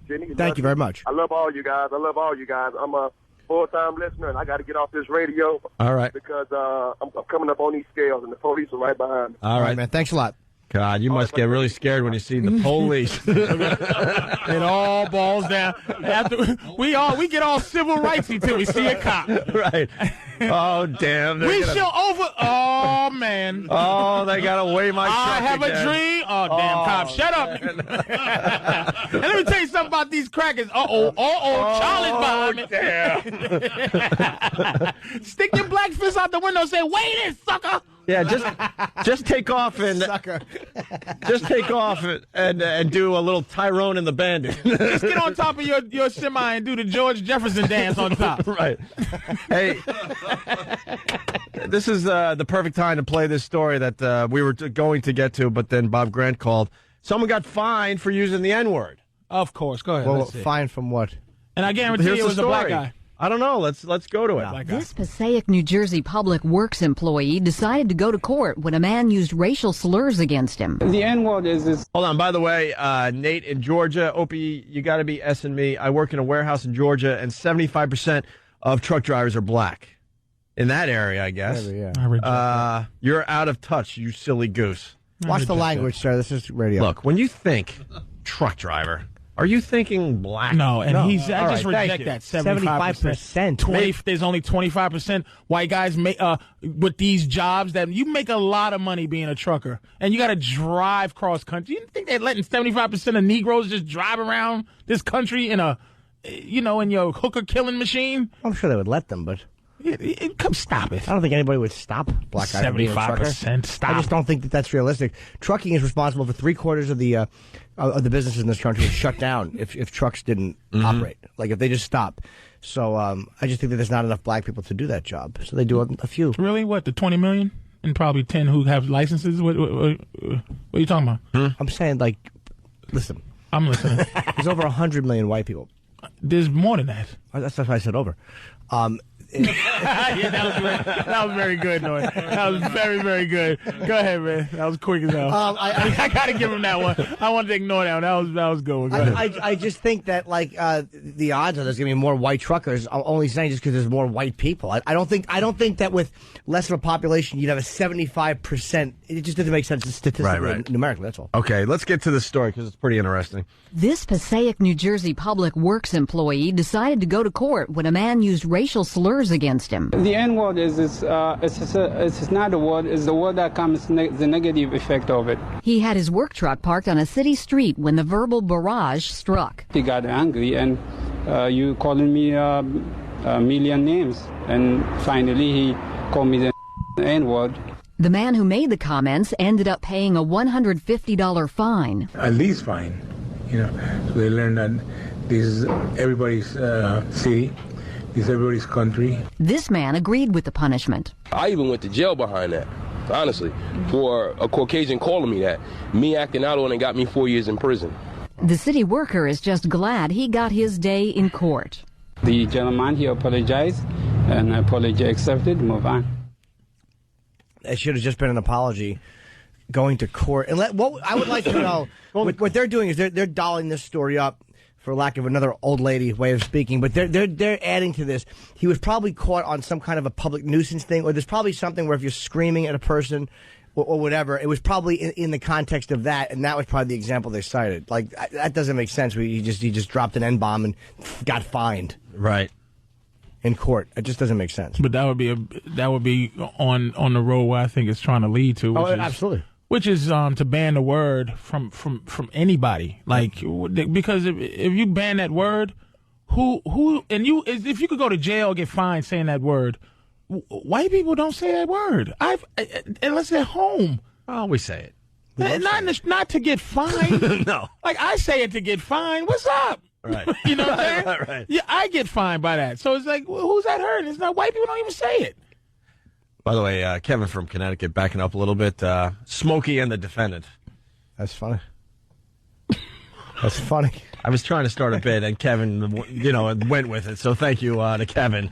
Hey, I went with Tyrone and the Bandit. He's going. Tyrone and the Bandit. He's going is with better. Smokey and the Defendant. Tyrone and the Bandit is better. All right. Well, I was attempting a bit, and Kevin acknowledged it at least. Let's say hi to Vinny in Brooklyn. Vinny.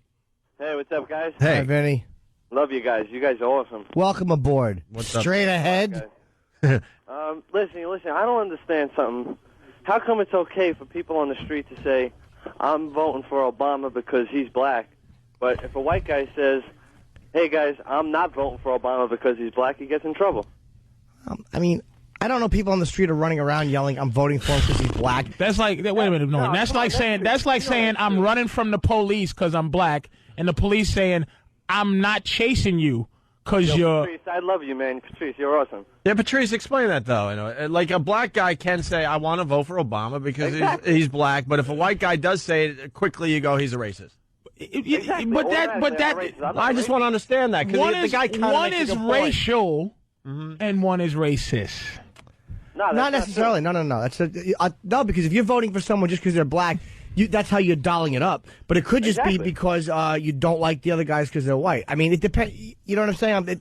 There's no difference. But it has to be the fact being, though, that's I keep saying this.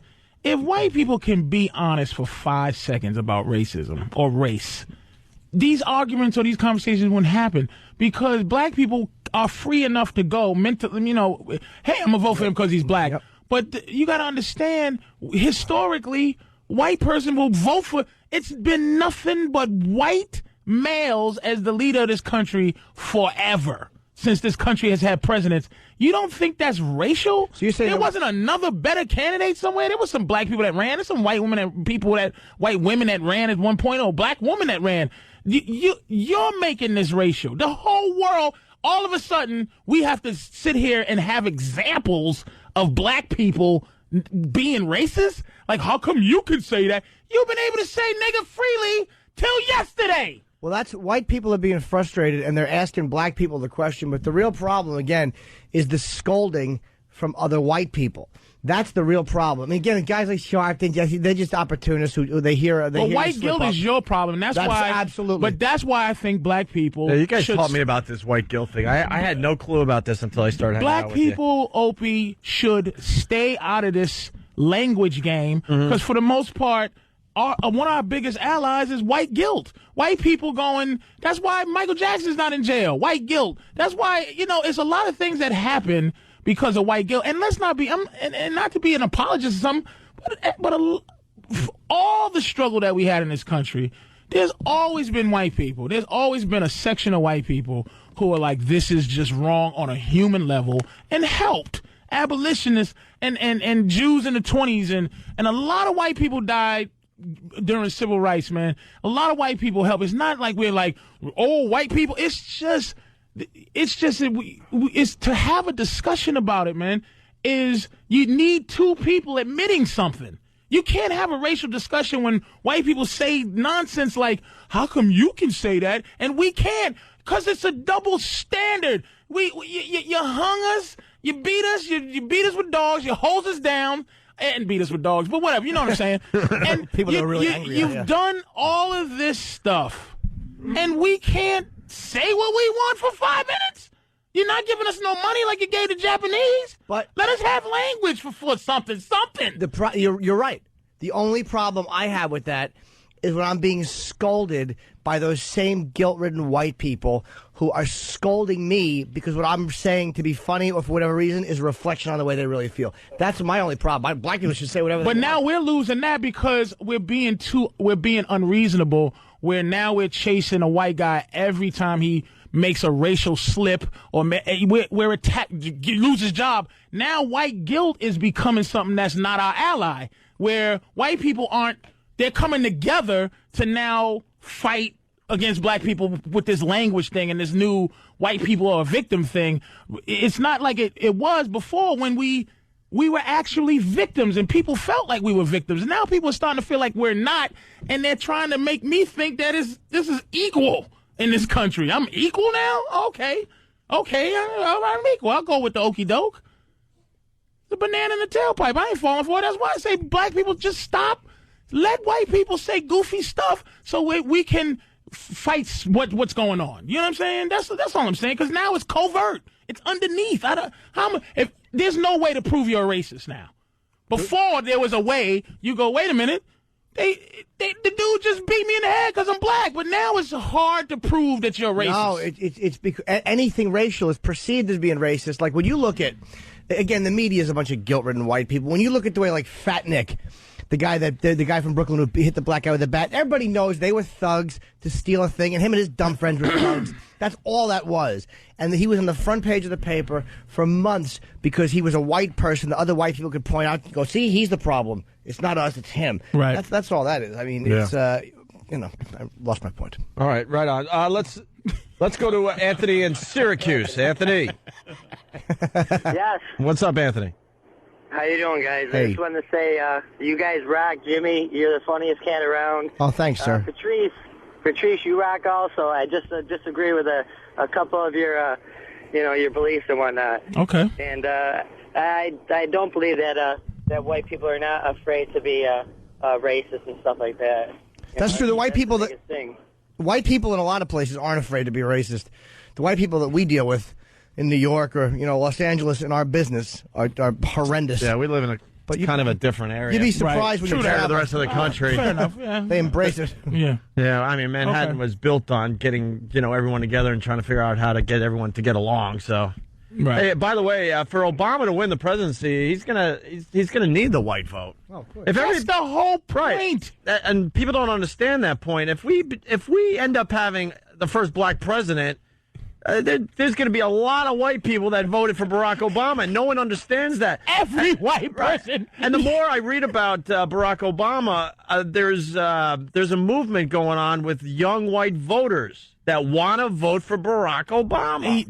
That's why I think it's hilarious when people get scared about the potential that we're going to have a black president. Whitey has to come out and vote for Barack Obama in the end. And that's why every single black person votes for Barack Obama. It doesn't get the job done. That's why he has to be even. That's why he cannot ever say, he can't even say the word dark skin. Because Jimmy was support black. That's why you can't look at the stats because Jimmy was pointing out, there's a hell of a lot more white people in this country than black people. 250 million white people. He has to get white votes. And if for 1 second they think he's going to be the black president instead of the light skin, dark skin president who's not really for black people, he has to convince white people that he's just a regular guy. That's why he's using U2 music. Right. Song. Yeah. He has to. Yeah.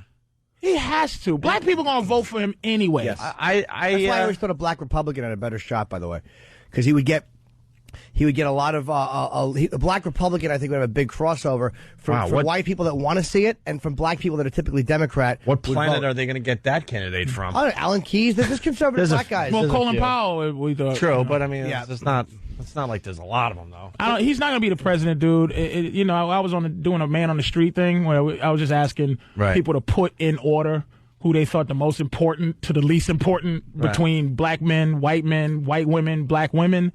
White men are just number one across the board, and it would be white women, then black women, then black men would always be last in terms of who you think is the most important entity out of those four in this country. Black women, though, ahead of black women were ahead of black men. Oprah, maybe why? Oprah, maybe, and Tyra. Just because it's a fear level, man. It's still there. It's such a fear level. Visceral fear level of black men, dude. Yeah, black women sleeping with your wives and your women, and the running, the jumping, the fear of what black men will do if we get into some white power position that we're gonna now cook you. That's true. It is ridiculous to have that fear. And if you look at South Africa, you'll see things are going well. Do you want a black president? Do you want Barack? To be honest with me, yeah, for symbolism, just to be alive to see something like that, yeah. Thank you. I said it the other day, and my logic is ridiculous. Most listeners know that.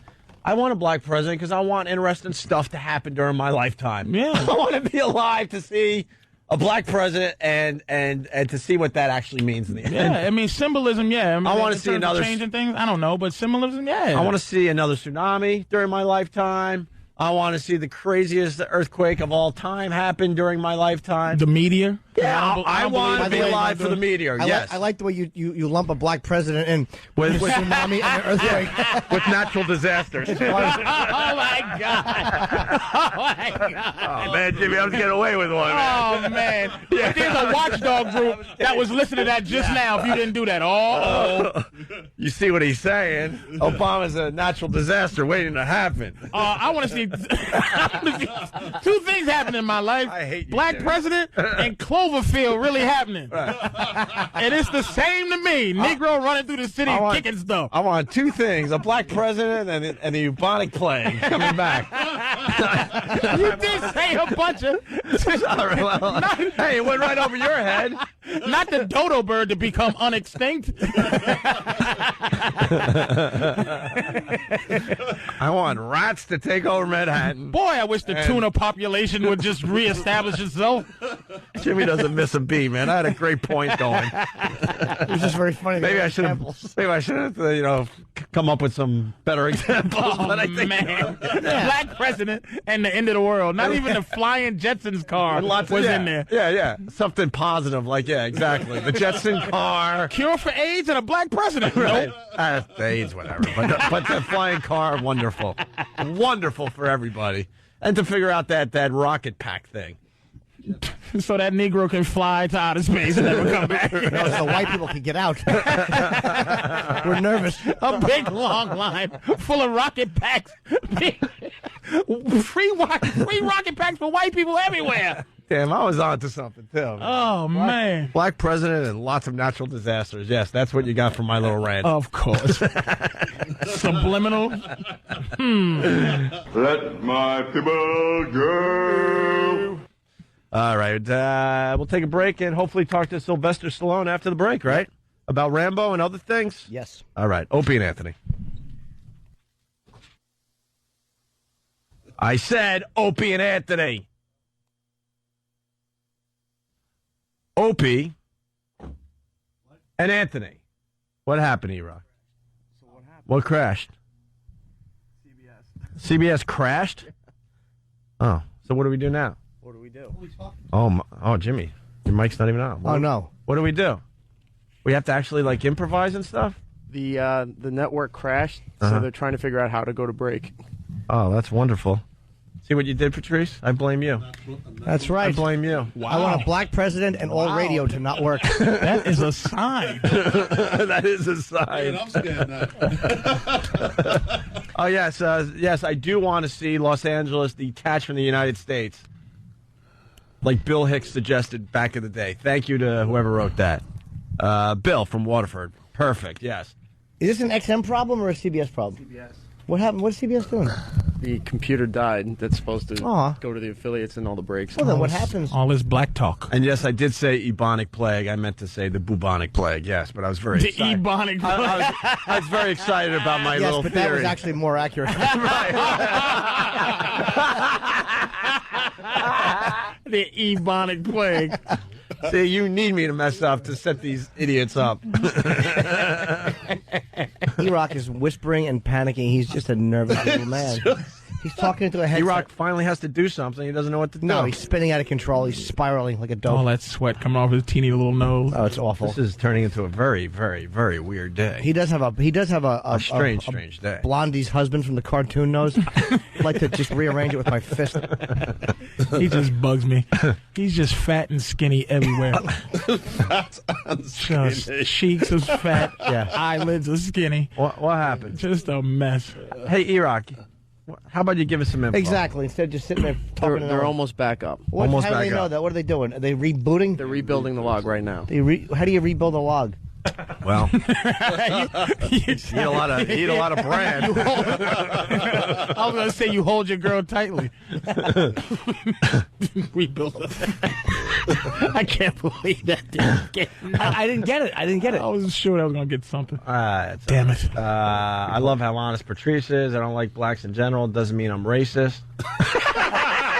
And it's coming from Boston. And, well, let me ask you a question. Yeah. How many times do you have to have a bad experience with one race one ethnic group before you're allowed to not like them. I say you could just hear about it from a friend once. Wow. If you just go, I don't like them. I can't say them, but I have a list of who I don't like. No, I think it's just human nature. You don't like people that aren't like you. Because it's like... Whether it's black, white, or because you think differently, all that crap. Wait, we can break now? Do you want to answer that, Jimmy, real fast? I want to talk to the Boston guy. This is classic. Maybe after the break. Stay there, Tim. But oh, no, I wasn't even... how many examples? I was just kidding. I mean, I don't know. I mean, tough question. I don't know. How many did it take me? I have no idea. I think my first gig with Patrice cemented it. What a prick you were. All right. Killed. By the way, the answer is we don't know. That's right. Well, no, I was talking about something else. Sweetie. Sylvester Stallone next. Oh, my God, you're kidding, right? You said they were ready to go. Now what? I think Iraq's getting bad information. Iraq? Oh, great. What now? What happened? What happened? The files are playing. CBS can't get the audio running. So really? We can't go to break. See what you did, Patrice? We can't go to break. Getting stranger and stranger. Well, the files are playing. Why don't you just tell... That black voodoo. Yeah, well, let's say hi to Tim in Boston listening on BCN. Tim, what's going on, buddy? Hey, what's going on, guys? Are we on in New York? We're on in New York. We're finding out the rest.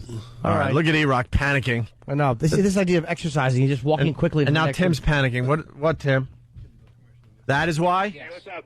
Oh, the button wasn't down. What button?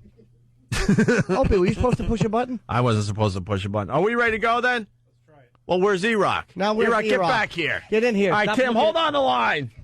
All right. We're going to get this show back on track.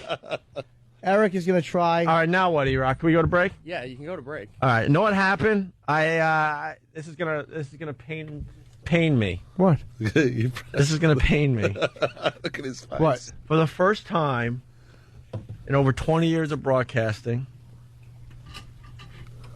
I made a. What? Ike. Write it down. For the first time ever, I made a mistake. Oh, what'd you do? I got so excited talking about my natural disasters and the black president. I'm just playing like a keyboard over here, and I'm just turning buttons on, turning them off, and I turned off a very crucial button to the whole broadcast. You didn't press this stupid button button. This stupid button right here. You turn it off, all hell breaks loose. All right, so we can break now before Stallone? He's calling right now. All right, well, what? He's calling at 8:10. He's not calling right now. All right. Okay, let's just break and come back real quick. It was my fault. I have to take the blame. It's Opie and Anthony. Sylvester Stallone next. All right, we're all over the place today. I got to give a secret message to the affiliates. We're coming back early, so we'll give you a few seconds here to try to join the program.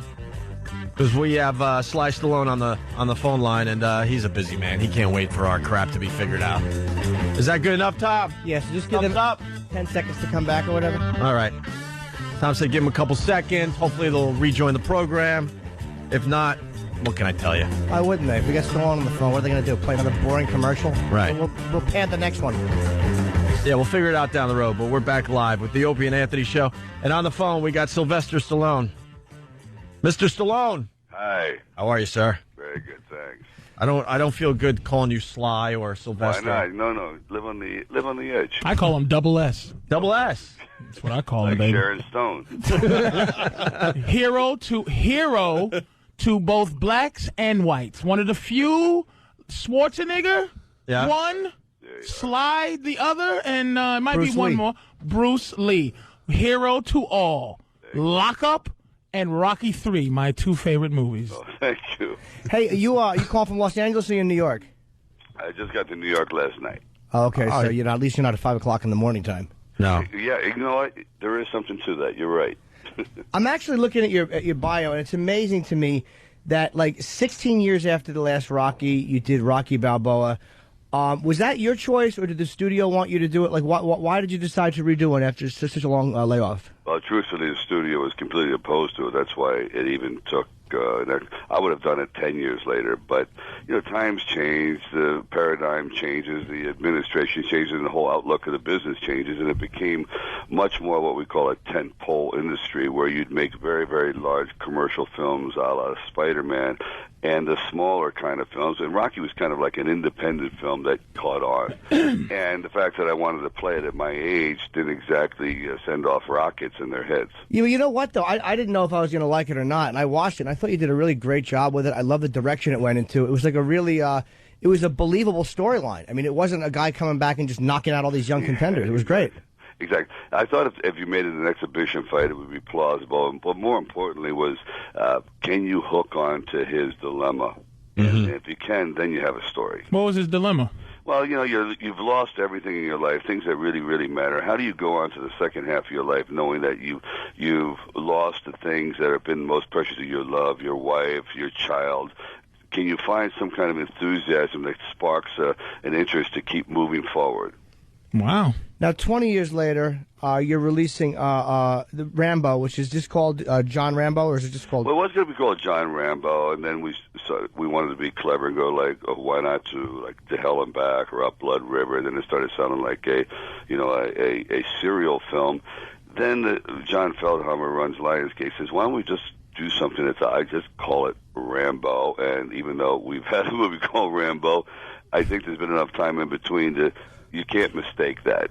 Now, what's going on with the, you remember the Andre the Giant stickers they used to have around? No. Remember those Andre the Giant faces? It's just a drawn face of Andre the Giant. Oh, yeah. You got like that thing going on in the streets. Like, you got the Rambo. It's just that drawn. Yeah, it's his face just stamped on everything. Yeah, just kind of as Rambo. What is that about? Is that guys, that to me is that came from Lionsgate, a man named Tim Palin, and I think it's actually genius. I never would have expected it. They'd taken a regular photo and sort of reduced it to like street art, and it's so I don't know, obvious from a long distance away. And then I said, why is this catching on subconsciously? It looks like the Che Guevara. Right. And which is still burnt into people's brains. Well, Andre the Giant stickers. All right. I don't remember the Andre the Giant stickers. It's just around, you know what I mean? All right. I'm waiting for Cliffhanger, the 20th anniversary one. Oh, man. You're waiting a long. This time he gets a job as a window washer.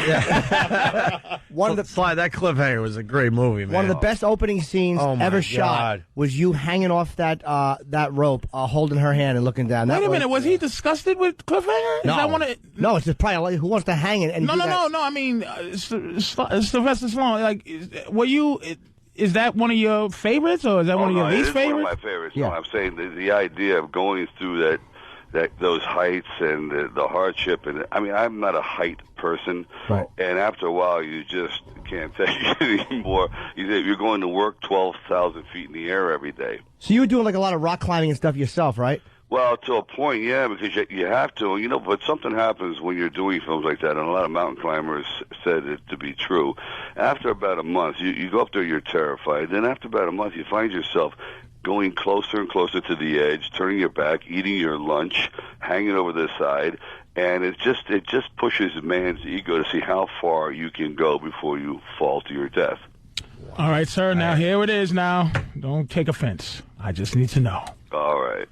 What is the backstory of Viagra Rambo?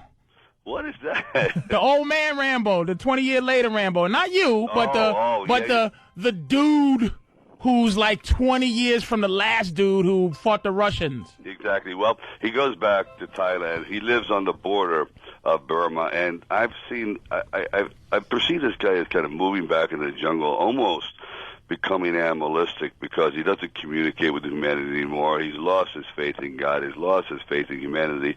But he's very, very strong, very brutal, very powerful. And he's a riverman. He's a boatman. And these people have to get into Burma, these missionaries, because they do this truthfully every year. And the only way to get in there is upriver, because all the mines, all the trails have been mined. And that begins the adventure where Rambo now starts to feel a rekindled connection with humanity.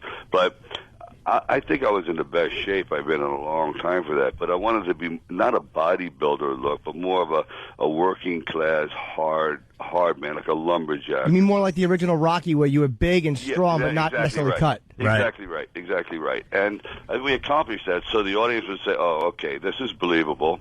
But it's not vain, and it's not self-conscious of trying to look vascular and all that sort of stuff. And you're 60 years old, right? 61. Wow. 61. Amazing. Holy moly. Don't keep me out of that one. Did you ever? All right. And that's why I call it Viagra Ram. I mean, it's just like, I'm not, jeez, I'm just joking. It's amazing. Now, okay, we was just talking about like all this, the stuff we was just talking about, the racial stuff or whatever. Now, remember Rocky 5, not Rocky 5, Rambo, First Blood 2, or and the pretty girl that was like Wambo, and the Asian girl. Ridiculous are they gonna be having that kind of stuff now? Or are the people in the movie like, we're Vietnamese and there's none of that.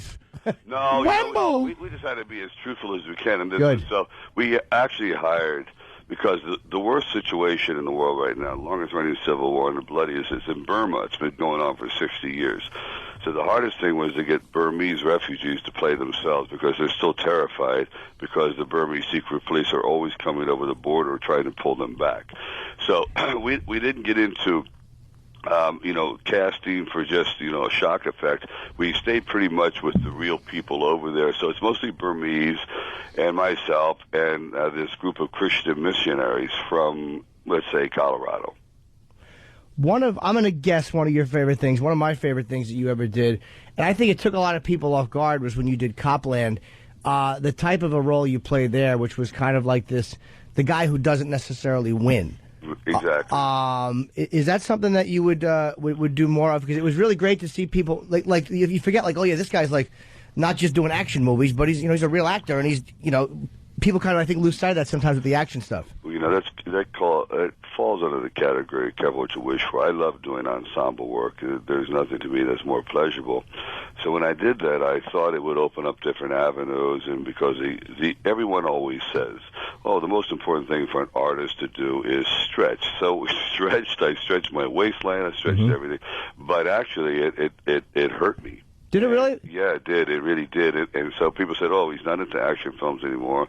He's doing character work, but the audience doesn't perceive him as that. So all these mixed messages were sent. And truthfully, guys, that was the beginning of the end for about 8 years. That's too bad, because you were great in that movie. Yeah, it's like... I know. It broke my heart, too. But your boy, that's what his M.O. was. He gets famous for that. Robert De Niro, he got famous for just losing weight and getting fat and his whole thing. The difference is, guys, is that if you're connected to a character, especially first, right out of the box like Rocky, so tightly connected to it, where Bobby never had that. He was more versatile, and he would do a variety of parts, but not be connected to one. That pretty much follows you around. But when you're stuck with that, which is a blessing in one way and a curse in another, you're not going to get rid of it. Even if, to this day, if you say James Bond, you still think Sean Connery. Right. So you're thinking like an example with De Niro is the amazing transition from Raging Bull, and then the next film is The King of Comedy. Right. Whereas you kind of... I couldn't pull that off. But do you, like, as a performer, because you are Stallone, I mean, you pretty much obviously will turn down scripts all day until you find something you like. I mean, no one is going to tell you what you have to do.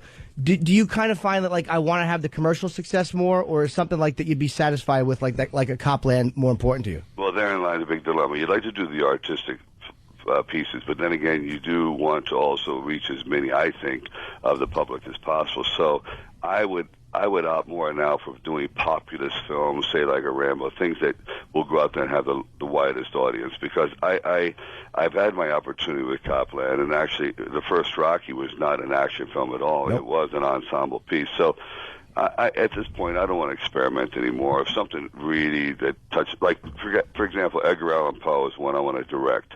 I can't be in it because I'm too young, and I don't think people hearing Yo Poe would work today. Sorry.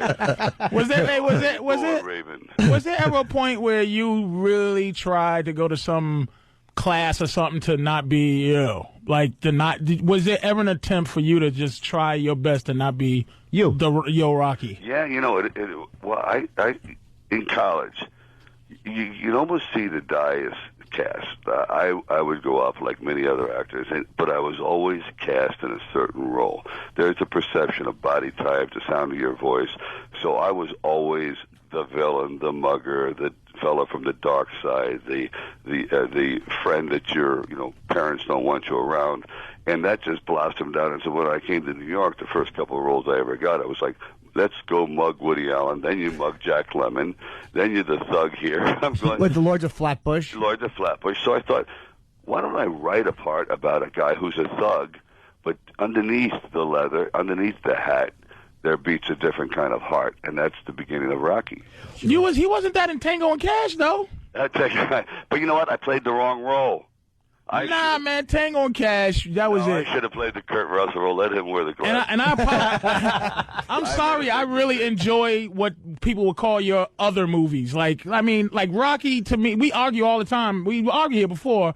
Rocky 3, I'm a black dude, by the way, is my favorite Rocky. And we argue that, but I think Rocky 1 is everybody's mostly favorite. But I love Lock Up, Tango and Cash, Rocky 3. I like the other one, Nighthawks. Nighthawks, sure. Yeah, but I do. The Rocky, my favorite is 1, the last one, and 3.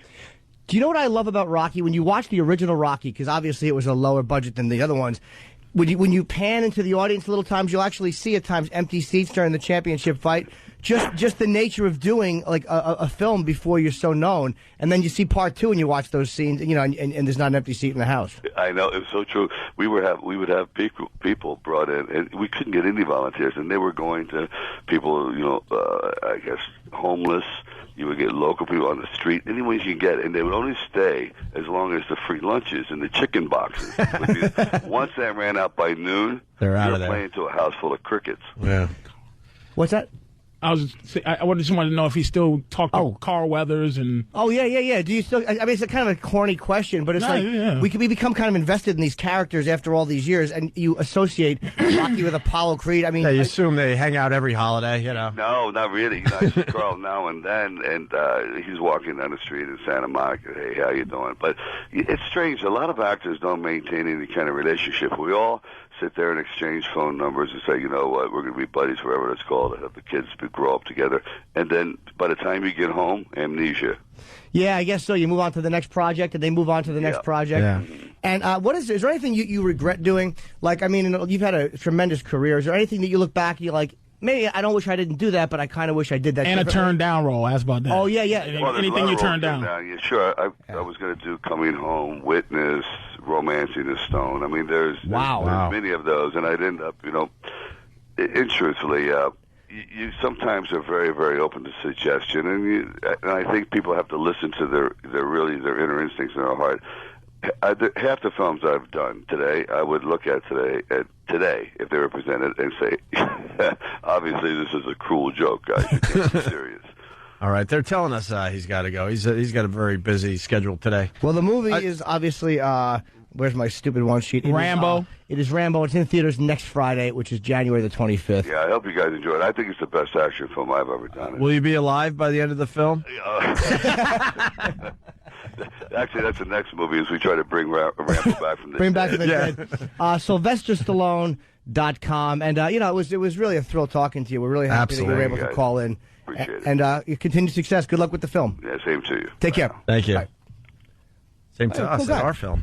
It was cool, though. It's amazing. Like, He was great. Like, you expect a big star like that to not be conversational. It's like, oh, yeah, he's Stallone. He's comfortable. Very cool. Very cool. He gets carpal tunnel syndrome pulling back that arrow in this one. That was a good one. Thank you, fan. We just talked to Rocky. That's great. That's pretty damn impressive, man. Yeah. All right, we got to take a quick break to the affiliates because we're a mess right now. I screwed up so bad that we got to try to figure this out. So we're going to do a very short break. Come back, and then we're going to, talk for, 5 minutes, and then we're going to do another break, and then we're going to get Andrew Morton in studio to talk about his Tom Cruise biography. Right? All right. Wow. If we pull this off, we're going to be, what? Employed. Yeah. Employed. We're going to be... Opie and Anthony, let's get right back into it. We got Andrew Morton in studio. This guy knows how to write a biography, and his latest one is on Tom Cruise. The best-selling author, and he just told me, we had a great chat off, it's disgraceful that this book is not being published in certain places, which I just find disgusting. It's not being published in Britain, New Zealand, and Australia. Although the Australians are now, because of the furore around the world, various wholesalers are saying we're going to start selling it. We're going to stand up to the legal threats and intimidation from Tom Cruise and Scientology. And you're not scared of the lawsuits that they're talking about? Look, as you say, I'm a well-known biographer. I spent 2 years researching this book. I knew what I was up against, and the people who I've spoken to, they've either signed off on it, and I'm prepared to stand by the story. I mean, and the whole thing's been very carefully vetted. Mm-hmm. How hard was it? I'm sorry. Go ahead, now, Jimmy. How hard was it to get people to talk to you, especially people in the know about Scientology and the reputation they have, whether it's justified or not?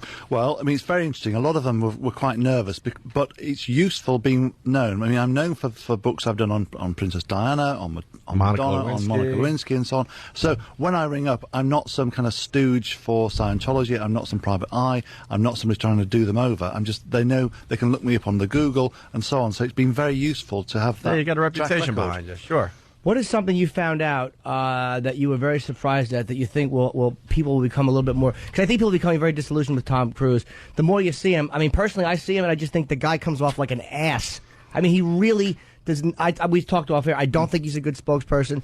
I don't think he seems genuine. I think he seems very, very pompous and like an arrogant, dumb jock trying to lecture me about something he heard that he thinks is deep. Now, is this brand new feelings, or is this is Oprah couch feelings? Yes, the more I got to know about him, that's going to be the changing point, like Jimmy said earlier. How'd you feel about him during Cocktail and Top Gun days? No opinion. I thought he was an underrated actor. I thought he was an underrated actor. Right. To give him his due, I think he's a very good actor who's actually been not afraid to take difficult choices, to do things like Magnolia, that film where he was a coach. I mean, a life coach rather, and also by obviously he was fired by Paramount, but he's now the head of a studio. He's a very powerful man. I think Forbes calls him the most powerful celebrity in the world. And you call him one of the most dangerous celebrities in the world, by the way. Well, people have called him the most dangerous. I mean, he is someone who, because of our modern age, because we worship celebrity, as I mentioned earlier, politicians don't get a free pass, celebrities do. And when a celebrity's got a message and they've got power and authority and a whole organisation behind them, they can make a real difference without ever being questioned. And all this book does is say, hey, let's examine what he has to say, let's examine his life, and let's examine his beliefs. And why is Scientology so secretive? Well, because they've always had quite a lot to hide in the sense that it's what I would call it's a bait and switch organisation. They bring you in, and then they never really tell you what it's about. And then finally you do, when you believe in that, you have to believe in this kind of creationist myth about the evil Lord Xenu and so on. And they've brought you in for a period of time. So a lot of it is hidden beneath the surface. Is that a lot different than believing in, like, Jesus and the Bible and what's in there? I mean, most creationist myths are absurd. I mean, they don't stand up to any scrutiny because they've been around for a long time. What you've got to ask yourself is, what are the other philosophies and policies that they're arguing? I mean, Tom Cruise, as he said publicly, he wants to outlaw and ban psychiatry. Mm-hmm. They want to use their phrase, globally obliterate psychiatry, and they want to take over the world's mental health, and they're trying to do that. They want to take over education and so on. So it seems to me entirely sensible and entirely proper to examine these policies and taking over mental health. That's profitable. There's a lot of money at stake there. Yeah, there's a lot of money at stake. Sure, with the drug companies and all the rest of it. Are they? I'm sorry. Are they well intentioned? Like a guy like Miscavige, I think I always forget to say who's the head of Scientology. I've seen. I know very little about him. Is he a guy who's a megalomaniac, or is he a guy who really believes in what he's saying and is kind of getting trashed because Scientology is just the thing to trash? Well, he's the head of the church. His father joined when he was going through a crisis in his life, and his son became a member pretty early on, and left school on the day of his 16th birthday and went into Scientology, and has been there ever since. So he never graduated high school, and he's been inside Scientology. He's a true believer. The point that they always make is that they have people will have seen that video of Tom Cruise talking about. We played it yesterday. We're the only ones who can help at a car crash and so on. They believe that they have a monopoly of answers to all the world's problems, whatever they are. They have a monopoly of truth, and anyone who dares to dispute that is a critic, and by definition, a criminal. So there's no room for doubt, no room for dissent in that universe. Has there ever been an outside source that's ever said, Scientology helped us, like whatever, the Christian, the Wildlife Fund or something? Has there ever been anybody that's ever said Scientology has helped? Meaning they give a lot of money, they build schools, they do all kind of stuff. They do a lot of work to promote themselves, and they've opened their own schools, they've opened their own... for others, like outside of their own cause, that there's some other people that say, oh, wow, he gave me money for cancer. Tom Cruise funded a detox centre in New York after 9/11 using the Scientology, what they call purification techniques. But essentially, they help themselves. They help the Scientologists promote their own causes and promote themselves. Right. Now, getting change the subject to Katie Holmes' baby. There's a lot of rumors that this is associated to Ron L. Hubbard. Yeah, there was during the L. Ron Hubbard. Sorry. Think back to the pregnancy. It was a real circus, wasn't it? Tom Cruise bought a sonogram machine. Whoever does that to monitor the growth of the fetus. There was this whole silent birth thing and the big placards and all that debate around that. Inside Scientology, there was, and they, by the way, they deny it, but inside Scientology, they do, as I've mentioned earlier, believe in reincarnation. And there was a belief, a wildfire, almost wishful thinking, that L. Ron, because it's 20 years after he died, that somehow the offspring of Tom Cruise would have the spirit of L. Ron inside him. It's Quato from Total Recall. And this, by the way, isn't the first time it's happened. I mean, when L. Ron's daughter Suzette had a baby, the toddler was a boy and ginger hair, like the founder of Scientology, and was followed around one of these secret bases that they have. There's a secret base in the desert, right? And I think you wrote something about how he became. There was a rift between him and Miscavige when he found out. Like, the more he learned, was it that when he found out about Xenu and their belief in that there was a problem between him and the head of the church? Well, what happens is maybe you didn't write that, or I just heard it. No, I mean, what happens for most of these people, that you get to a level called Operating Thetan 3, and then you go through what's called the Wall of Fire.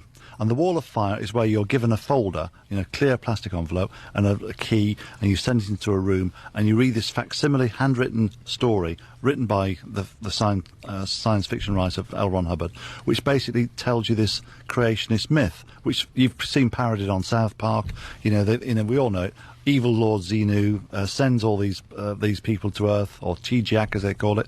They're put into volcanoes, nuclear bombs, and they're all killed. And all these spirits, these dead spirits, are roaming around the Earth, and they've covered up, and they cover your body. And to get rid of these spirits, you have to speak to them telepathically. Now, a lot of people have joined Scientology because there's something wrong in their lives. Their marriage has gone wrong. They've got problems with anger. They want to give up smoking, and it helps. Once you get to this level, you're thinking, hey, space aliens, and so it's a leap of faith. At this point, it's a leap of faith, because afterwards, what you've got to do is spend your time actually talking to yourself telepathically to get rid of these body thetans. So you will go through a process, and it's so weird. You have to do it, and Tom Cruise does this 3 or 4 times a day, and you speak to yourself telepathically, and you talk to these body thetans, and you say, your first question is, who are you? And they will answer, I'm a dust mite, or I'm Napoleon, or I'm Bill Clinton. And eventually, once they've said, I am me, or whatever, they recognise themselves, they leave you. So you spend a long time getting rid of these body thetans and clearing your body so that you become clean and cleansed and move forward. All right, so you've cleared that up, because I always thought it was bizarre, but now that makes perfect sense. Now, I would almost understand in a way. Are they literally thinking they're talking to spirits, or are they using spirits as a symbolism for personal demons and things like that? Or are they being literal, saying, no, we really believe that there's a creature named Xenu? You've got these body things that you're cleansing yourself of. And as people have said to me who've gone to these levels, you get into quite a euphoric state. You feel good about yourself because you put yourself into a light hypnotic trance, and then.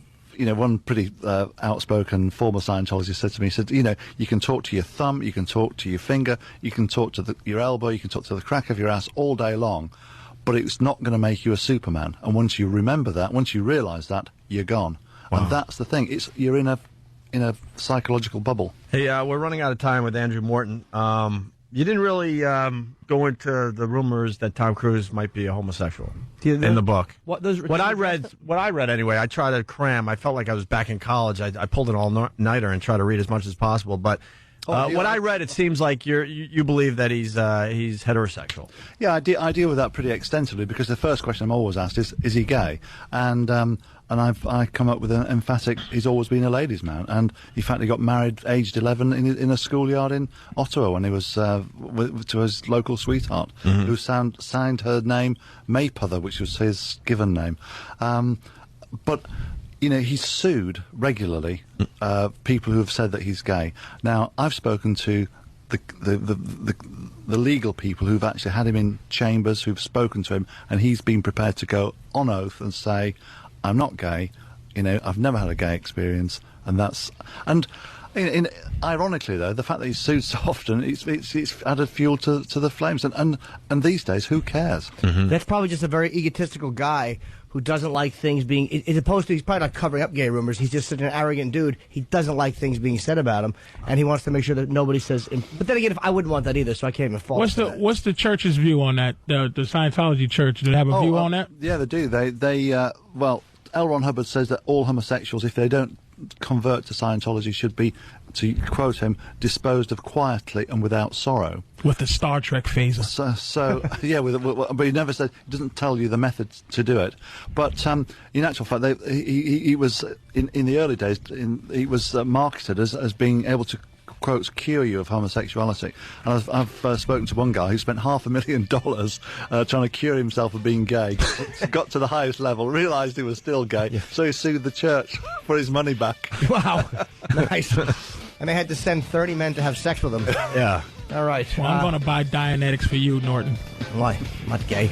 Does trannies make you gay? Let's hope not. Scientology would scratch their head looking at me. We don't know what this thing is. We can't figure this one out. Andrew Morton, best-selling biographer. The book is called Tom Cruise, an unauthorized biography. If you go in and just say, I want the Tom Cruise book, they're going to know exactly what you mean. Oh, yeah. And the parts I've read of it, it's a well-written, it's not just a trash fest. It's a great read. I believe what I've read. And it just is a really well-put-together work, and I wish you a lot of luck. Yeah, it was nice to talk to you guys. It was nice meeting you. Let's just leave the building separately, then. Yes. Because we don't have Kevlar suits on like you do. Yeah. So, all right, guys, we're heading out, right? Yes. I don't know what we're doing next. We might go over to XM. We might not. We got to figure it out. Andrew Morton, thank you so much. Patrice, thank you so much. And we'll see you guys tomorrow.